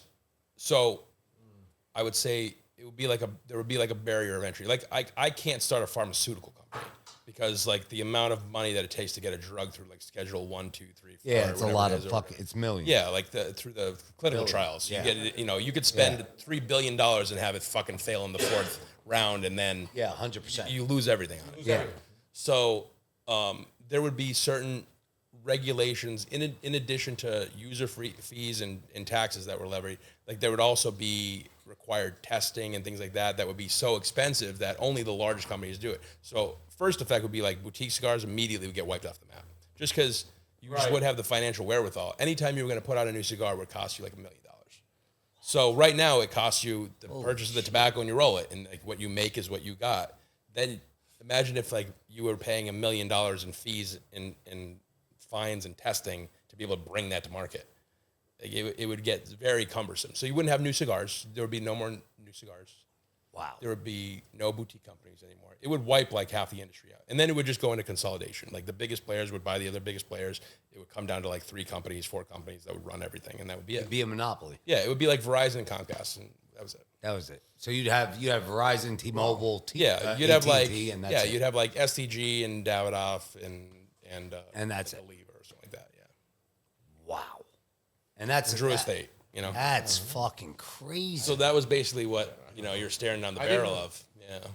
So and now when you dodge that bullet in the industry, do you think guys like Rocky, they had to play into that? Absolutely. They went through, you can go through like the case files, like the years of they lost first, like they won an appeal. So like if they just gave up, that was it. That was on an appeal then. Yeah. The first ruling, that was appealed to the federal, to that circuit. From there, the only place it can go is the Supreme Court. It went that far. Holy shit. Oh my God. So it was you're like- actually hurting the customer. in the end. I mean, you're hurting everybody. Well, no, I'm hurt- saying though, I'm you're looking at hurting- it. you're hurting as freedom. the smallest guy. You're hurting freedom. Yeah. The smallest guy is freedom. Yeah. Freedom. Yeah, that's what I'm saying. Listen, but like the right to choose things, you know, Right the right to to make choose. a decision Right as to an make a informed decision. adult, you know. So if we go back to it, keep talking about this stuff like that. You talked about California, no flavors, right? None of that shit. What does that do to the industry? I mean, does you that just affect the Oh, industry? 100%. You take like entire categories of cigars and just like, that's if there was $100 million of revenue in And flavored California cigars, is a big fucking state. Yeah. It's not Massive. fucking. It's not small. It's not New Yeah. Hampshire. Yeah. It's not Vermont. California's Does the Gavin reason. smoke? Who knows? Yeah, He might. smokes He pot. might had to during, ask the, the question. during the And he COVID fucking- lockdowns. He might. Yeah, you know? he might It's have. that French He might have laundry, smoked just it while he passed had a away. Does he mask go? on. Does he go? I try to stay off everybody's radar. I know. I'm not trying to pick any We're enemies. just fucking around. Yeah. But anyways, you know what I'm saying? That's a big Yeah. industry, though. Oh, massive. Yeah. Now, another thing to go along with that, has the vape industry affected you guys? Have you felt that? That's what originally fucked us over, which was the original regulations kind of came at the cigar industry because of the growth of the explosive growth of the vape industry. Vape industry came out of nowhere, and it was completely unregulated. And like you could just go and buy these like knockoff, Chinese made. So boxes, before you stuff go like with that, the spot next to us at Biagio's, where the vape shop is now, was a Cold Stone. After it was a Cold Stone, it was AT&T. COVID hit, AT&T shut down. Spot was empty. Yeah. Me and my dad went to the landlord. Said, my son I wanted to open up a private cigar lounge there. Okay? Put Pennsylvania slot machines in Yeah. and have a key card. You buy your membership for the month. You go in, just beer and Pennsylvania liquor. Have a bartender. Have a bar. Well, like a G license there. Like, and have a G yeah. license. Yeah. And you just go smoke cigars. We sell cigars. And you go gamble. Yeah. All 24 hours, every day of the week. You have your pass. That's a good model. It's a great model. Yeah. Awesome Okay. model. Yeah. The guy goes to us, I'm worried about fires. After it happens, okay, I find out they put the vape shop in. Yeah. The vape shop, there's more fires in places like that with vape shops than there are cigar shops. Probably because I would imagine like the instability of like the batteries and all that other shit, kind of. Yes. Yeah. Yeah, I would But agree. think about that. Yeah. He looked at us and said, no. Oh, it's really And- hard for us to get leases. Like when we want to open up a new area, like we just opened up in Richboro. We were looking in the Richboro area for over a year before we were able to find a place. So we have a new store opening in Richboro now, but it took us forever to get a landlord that would say that you could smoke in here because most of them will not allow smoke. They'll let you put a grab and go in, but they won't let you smoke. So you got to get a clean I don't indoor air understand it, exemption. though. Why? Most of it centers around them not. It's not even, I would say, like the connotation of having smoking there. It's more about like they're afraid it'll interfere with the neighboring tenants. Like, for instance, things go wild there. Next thing you know, people are in Target complaining that they smell smoke, and next thing you know, you got Target. Like they're like, we're gonna move out. We're gonna move. What the fuck It's, happened? listen, it's What 2020 happened? fucking Yeah. six. You get the ventilation out the fucking back door. No, I agree, but Yeah. that's I know, that's I the know. impetus for it. That's the. I'm I saying think what the we're train of thought. thinking, the way we think Listen, is not yeah. the way they're thinking. Yeah. When we go to Legends, do you smell smoke in there? You don't smell an ounce of smoke in this When we place. go to Yeah. Sid's, Yeah. Sid's is right next to a fucking Thai restaurant, Dunkin' Donuts, and a pizza shop. Right. And a liquor store. Yeah. Oh, you need the lighter right here. I baby it. Gotcha. You don't smell shit, but these places, they fucking run, and they're proper. You got to It's put good just- ventilation that's in. nuts. You have You to have gotta like your have proper HVAC taken care of. ventilation. Yeah. Yeah. Like right now, we're building out Richboro. Like we have to go through, and we have to like for the demising wall, we're like fire checking the whole thing, foaming the whole area between the two. Where there's a brick all the way up, cinder block all the way up on the one side, but the other side where it was like demised into two spaces. You Yeah, can see it's just the holes, you can metal see studs. stuff. Yeah. And like, if I could smell stuff from over there, I know when we start smoking, they're gonna smell stuff Right. from ours. So we have to take this extra steps of like spending extra money on like foaming and making sure everything is airtight. No, and I making agree. sure we put the I right agree. HVAC system in for ventilation. And so but if you do it right, there's no There issues. should be no reason Yeah. not to. But there's people that come in and do it wrong. And that's I think what hurts. Well, that's everybody another else's thing. chance. You of know doing what pissed me off more is the people who opened the vape shop were fucking either Albanian or Russians. And they didn't know what the fuck they were doing. So No, it was Russians at first, and they sold it to this guy. Yeah. And he sleeps there. And he sleeps The there. fucking guy Does he sleeps really? there. Bro, he sleeps in the fucking plate. He showers at the fucking gym. What the fuck it's called? Planet Fitness. Planet Are you Fitness. kidding? Bro, Fuck we yeah. and the Asians. That can't start a fire? Bro, the Asians next to us, I don't give a fuck what anyone says. We've been there going on 14 years. Okay? I don't know shit about we him. see. Have you seen any Asian employee ever leave that fucking place? Where's the Asian? No. The nail salon. nail salon. Oh, I forgot about that. John, I'm telling you right now on my fucking daughter and my son. I love everybody. There's no Asian people in there? Hey, there's 15 employees, Antonio. Me and him, I've never seen one employee leave. Ever. Where are they sleeping? You see me in the back. I'm in the back. We own the back. Nobody comes out the back. Nobody comes out the back. Nobody comes out the back. It's a fucking mess. It's Maybe a they have like a tunnel or something. There's a tunnel. There's a fucking apartment up. Bro, it is the craziest fucking thing. All I know is this. You will see that though. Like even within the cigar industry, you will see, that there's, if people are like tight and stuff like that, they'll typically, if they're putting everything on the line for a store, like they end up like basically like living there. I've seen it before. I've definitely seen it before. nuts. Hey, I mean, Bentley? Bentley. Bentley? That's Bentley. But you know what I Oh, here mean? we It's go. just fucking. Come on, go ahead. When it comes to our teeth, the official dentistry for the PizzaFellas Podcast is Smiles by Tran, located at 3570 Hamilton Boulevard, Suite 302, Allentown, Pennsylvania. With expert care and state-of-the-art dental technology, Dr. Tran provides everything from routine checkups to advanced cosmetic treatments. Let your best smile shine with the personalized care you deserve by Smiles by Tran. Anna Capri Foods, serving fine Italian restaurants and pizzerias since 1975. Serving Italian restaurants through the New York, New Jersey, and Pennsylvania region. Dedicated to quality for over 40 years. Located at 55 Winans Ave, Cranford, New Jersey, 07016. Phone number 908-272-4700. For all your Italian, restaurant, and pizzeria food supplies. Since 1975. It's nuts. So as your industry grows and you guys are growing, where's your goal? Where are you guys trying to go? I mean, for right now, I'd say it's about, stabilizing, for all the stores that we have. I would say, this year we have, we had closed the Ludwig's Corner location, another location that was like just kind of a drain. So we have like 9 great locations. Adding one in Richboro, so we're in a really good spot, and then we have another acquisition of another store later this year, and I think we're just going to continue to just Where are you stabilizing. But are you ever looking to go to like a bigger city, or are you just looking lower? I think at this point it's easier for us with our infrastructure to just continue to saturate the area that we're in currently, in that surrounding area. Maybe bridge up towards Quakertown or bridge out west towards, Quakertown's becoming a big area. We have a store in that area- Quakertown. I know, but I'm saying that area is big. Like you said, Peddler's Village, where you were yeah. at New Hope. Because you have there's areas, there's pockets, like, Richboro wasn't born for us because there was an existing store that was a cigar store that closed prior to us acquiring all the other locations. When we were coming in, the previous owner, he was raising his rent to some astronomical number, and so he decided to close the store.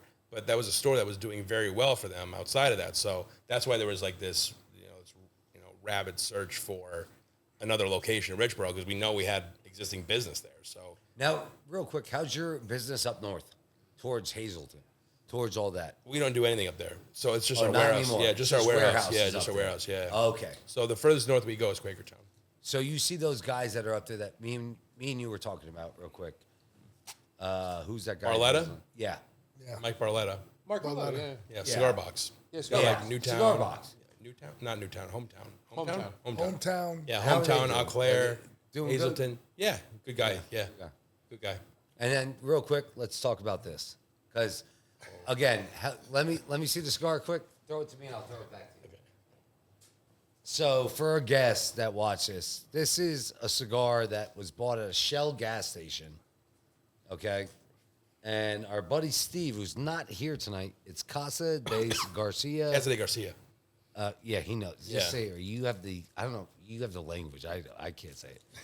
Anyways. I'm relearning Spanish right now. Well, you have to. Yeah. In your business, you have to. Well, It's actually, important. we all have to. Yeah, it's like, you know.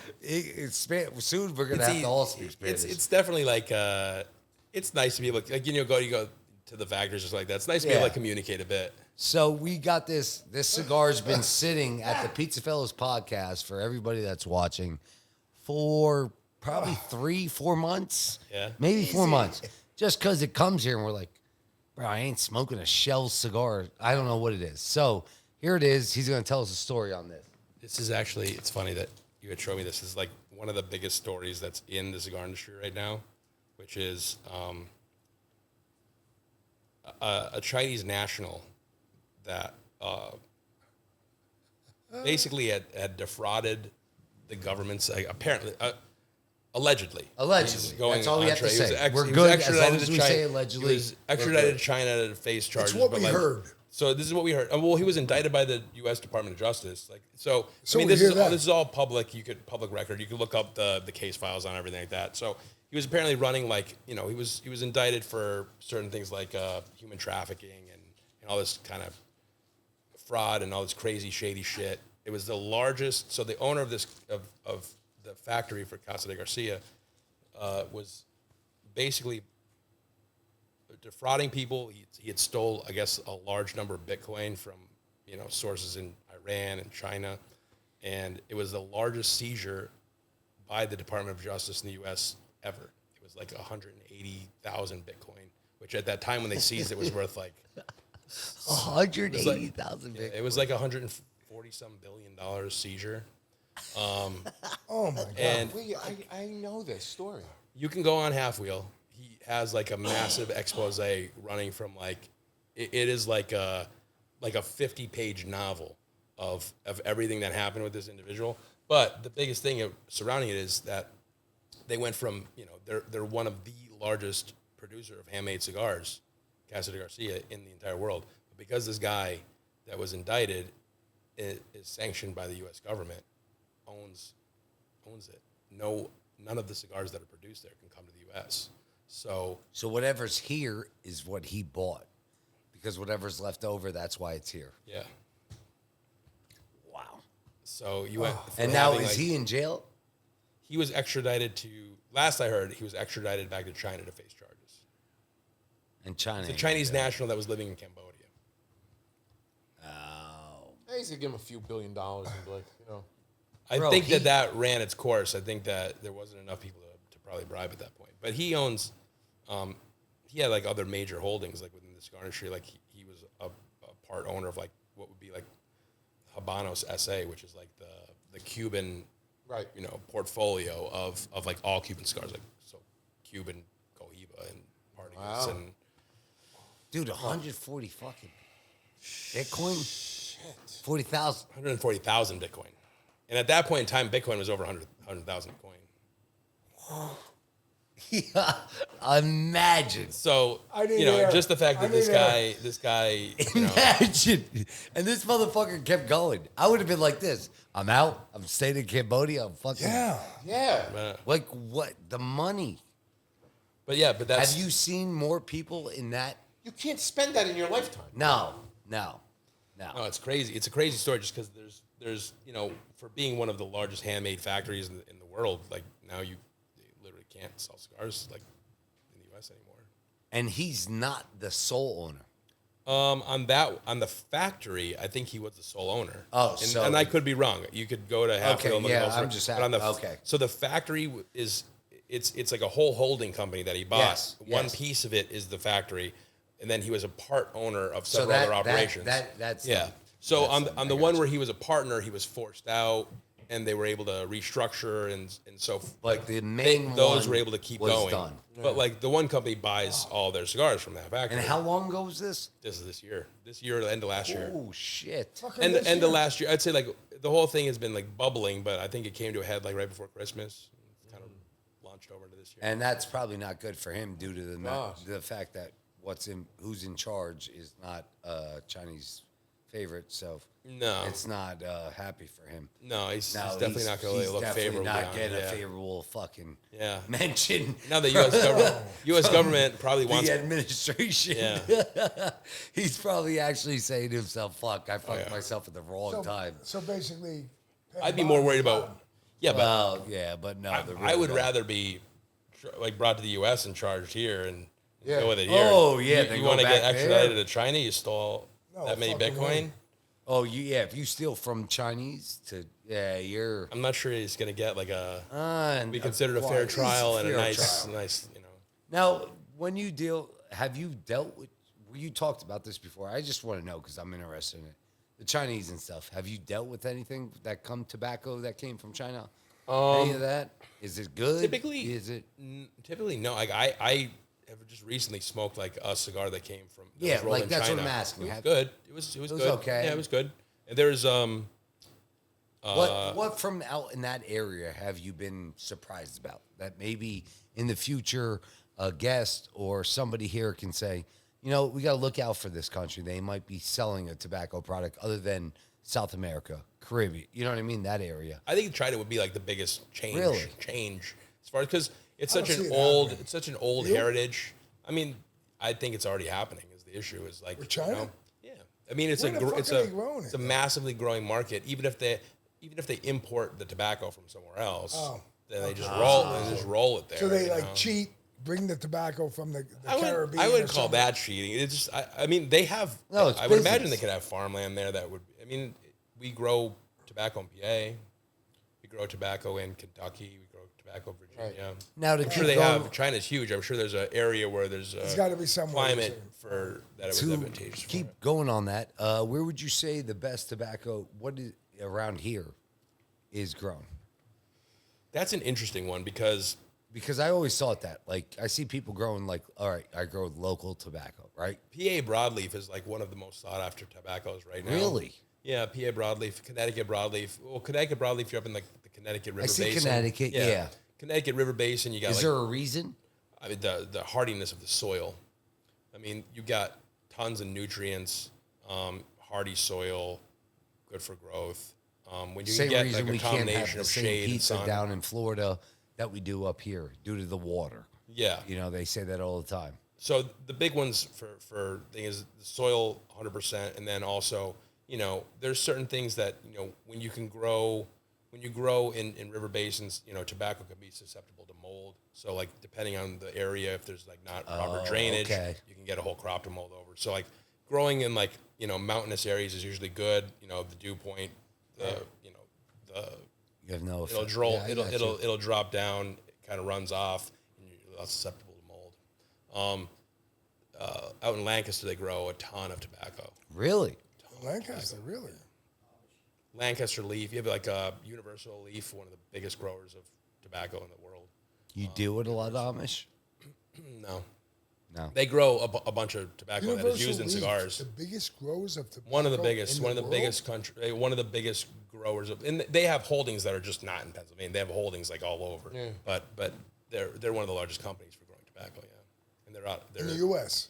They're, I don't know if they're stationed out of Pennsylvania, but they have holdings in PA in the Lancaster area. Wow. Interesting. Well, man, John, I mean, this has been a great podcast, man. I mean, I learned a fucking lot. I could sit here for fucking hours and talk to you. I appreciate but it. We're Having me. definitely going to have you on again. Well, maybe we'll have you and Jeff on together. That'd be interesting. Oh, That would be be good. interesting. That would be a great podcast to have experiences and more of the, as you can see, we're very interested in the tobacco industry. No, I know. I love feel it. like we, we had a lot we kind of rolled around on. So happy to No, impart you're the anything I know best, about man. it. I And appreciate real it. quick, Awesome. before I ask you, how do you like our pizza? Is it good? So I would say we're like transplants to the area. And so we really don't eat much takeout, to be quite honest. And I would say that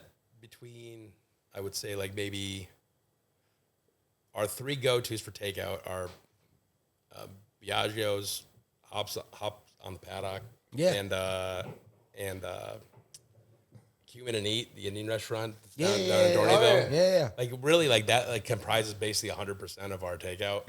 Good. Just those Good. spots. There So you go. Your guys' marinara is like the best. Thank you. It's fantastic. Like I used to hack just like ordering a side like the meatballs just to get extra marinara and put on other shit. Your guys' marinara is fantastic. Good. I will say I do also in the area. I do like the grandma pie at Giovanni's too. But Oh yeah, it's like yeah, they're very well known for that. that's like the only other pizza I've had in the area that is even like for us like where we will like. No, they do eat a it more good than job once. with that They do a pie. good Yeah. job. Yeah. But Yeah. my wife's go-to is like the jalapeno Yeah, pesto almond. Yeah, you grilled told me that chicken. last time. That's her go-to. Yeah, I got that from, I was in Philly one day, and we went to a very well-known Italian place up there, chef, and I got that, and I brought it back, and I said to him, I said, we got to put it on the menu. I said, this is fucking... I recently converted her to like angel hair as the pasta. You know, like it soaks up the sauce better. It's I don't know. good. It is. I'm a rigatoni guy. I can like understand I that. like that. I can get understand that. But again, at the end of the day, it's what you like. What is so? My whole thing is like I'll go to any Italian restaurant and I feel like I gauge the restaurant by I order the chicken parm, and I feel like when I order the chicken parm, I can get an idea of 100%. caliber of. That's just like I'll I order agree chicken with you on parm. that. I've had like 1,000 different chicken parms across the country. Like I'll just go there. That's what I get, and that's like so. I have eaten a lot of your guys' chicken parm. I think chicken It's my parm, go-to. veal parm, any of that's great. I mean, my biggest gauge when I go to a pizza shop is, and all of us, I could say this, we get a plain slice. Yeah, you gotta If like, your plain slice is good, pull it all away. You know. I'll move on. Yeah. But you got to start with the plain slice. But again, we appreciate you coming on. Thank you for having me. Bring I really more appreciate people it. on. We'll talk about it. Maybe we'll get your brother on too. Yeah, he's wild. He's insane. That's what I'm saying. He's great. Well, you can see this. Yeah. Listen, we can get wild, we can get crazy here, but It's very funny because like I had a friend visiting from out of the area today that we do some stuff with, who owns he has a podcast that runs. It's the Creekside Cigar Podcast. He just got oh really? he just got named like the #1 lounge in the U.S. Shit, let's Okay. get him on. Where He at? was actually The fuck? He's in Ohio.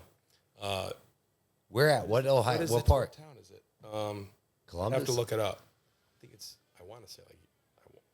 I'm going on a limb here. I want to say like Youngstown, but I'm Youngstown? probably, Yeah. probably Youngstown's totally good. wrong. I'm probably No, totally but wrong. it's probably right around there. Yeah. If you're gonna say Youngstown, it's probably around there. That's where Youngstown State is, and there's another college there that's big. But yeah, I would love to. Listen, if you want to go, we'll fly out somewhere. Well, what's funny We'll is fucking do we it. do business here, and he comes into. We do some stuff up in Drums. So And it was let's funny because do it. I was very close to saying like, just come down and We'll go on a we Sunday. can do too. like a podcast X, like a Pizza Fella X Creekside yeah, podcast. yeah. We 100% want to do Do a it. little crossover. So talk to him about it. But shout out to Rocky Patel. Thank you for bringing us that Oh, fucking beautiful. so much appreciated. Yeah, those Rocky guys are- Patel, thank you. Those You guys, gotta put that up on your wall. yeah, that- they're such good guys. Like Oh, I have the box saved in my room already. get that fucking plaqued. I got it right next to Rufino the barrel. There you go. Rufino wide. There you go. one call, it was like he's like happy to do it. You know, if Shot it we right ever out. get him on, and he's here on a Sunday, and we have to go to That one of one your, we might have to travel. and to. we have to go one of your shops. we might have to come and down. go to your lounge. That we could. You we could call maybe us, set that up. we are fucking coming. Get the setup. I'm listen. I won't go to a football tournament for that shit. All right, let's do it. We could probably do something in the future. We'll get some. right. We'll get someone cool on. We'll get someone good on. That would be Alright. awesome. That would be awesome. That would be great. But John, thank you so much. Thank you, Appreciate John. it. Thank you so much. The best, man. Thanks, guys. Appreciate Thank you. it. PizzaFellas Podcast, episode 99. Guys, remember, we are actually going to be out there in a week from now. We have the 100th episode coming on. Plus, we're going out to Vegas. So in Vegas, we're going to have a lot of things going on. It's all going to be quick 15-minute interviews with people on the show, on the floor. You're going to see that. We got everyone going out. We're going to have fun. And it's only guys, so you're going to see what happens. But we're going to have some good time on the floors. All right, guys? So remember, we're going out to the International Pizza Show. We're gonna lose Antonio. We're going to lose Antonio. He's going to probably be at a nightclub, and I'm going to leave him because I'm going to go gamble. But When is that? Next week, you want to come? We have an actual open spot. I cannot, but We have an open maybe spot. maybe the worlds were aligned. Like we have ours next month, and it's been in Louisiana and New Orleans the last 2 years. But it goes back to Vegas next year. Okay. Oh, nice. So and it's usually in the spring. So maybe, All right. maybe the world will align and Maybe, they'll be right back hopefully. to back. Knock It's on usually- wood. It's usually at the Sands Expo. Oh, There really? you go. Yeah. Oh yeah. Yeah. So maybe you'll have to either get at the beginning of the end. We'll get you guys onto the show floor to meet everybody. Well, we have Italian American Club on Sunday night. Again, guys, this year, though, when we go to the podcast, it's all going to be just straight interviews from the podcast. You're going to see guys on the podcast that are just legit pizza guys, and that's what it is. But what we do private, you're not going to see much of because it's only guys this year, so you can't do that. But we love you all. Cheers. Episode 99. John, thank you so much. Thanks a lot. Thanks for having me, guys. See you guys soon. Thank you. No Cheers. worries. Thanks, guys.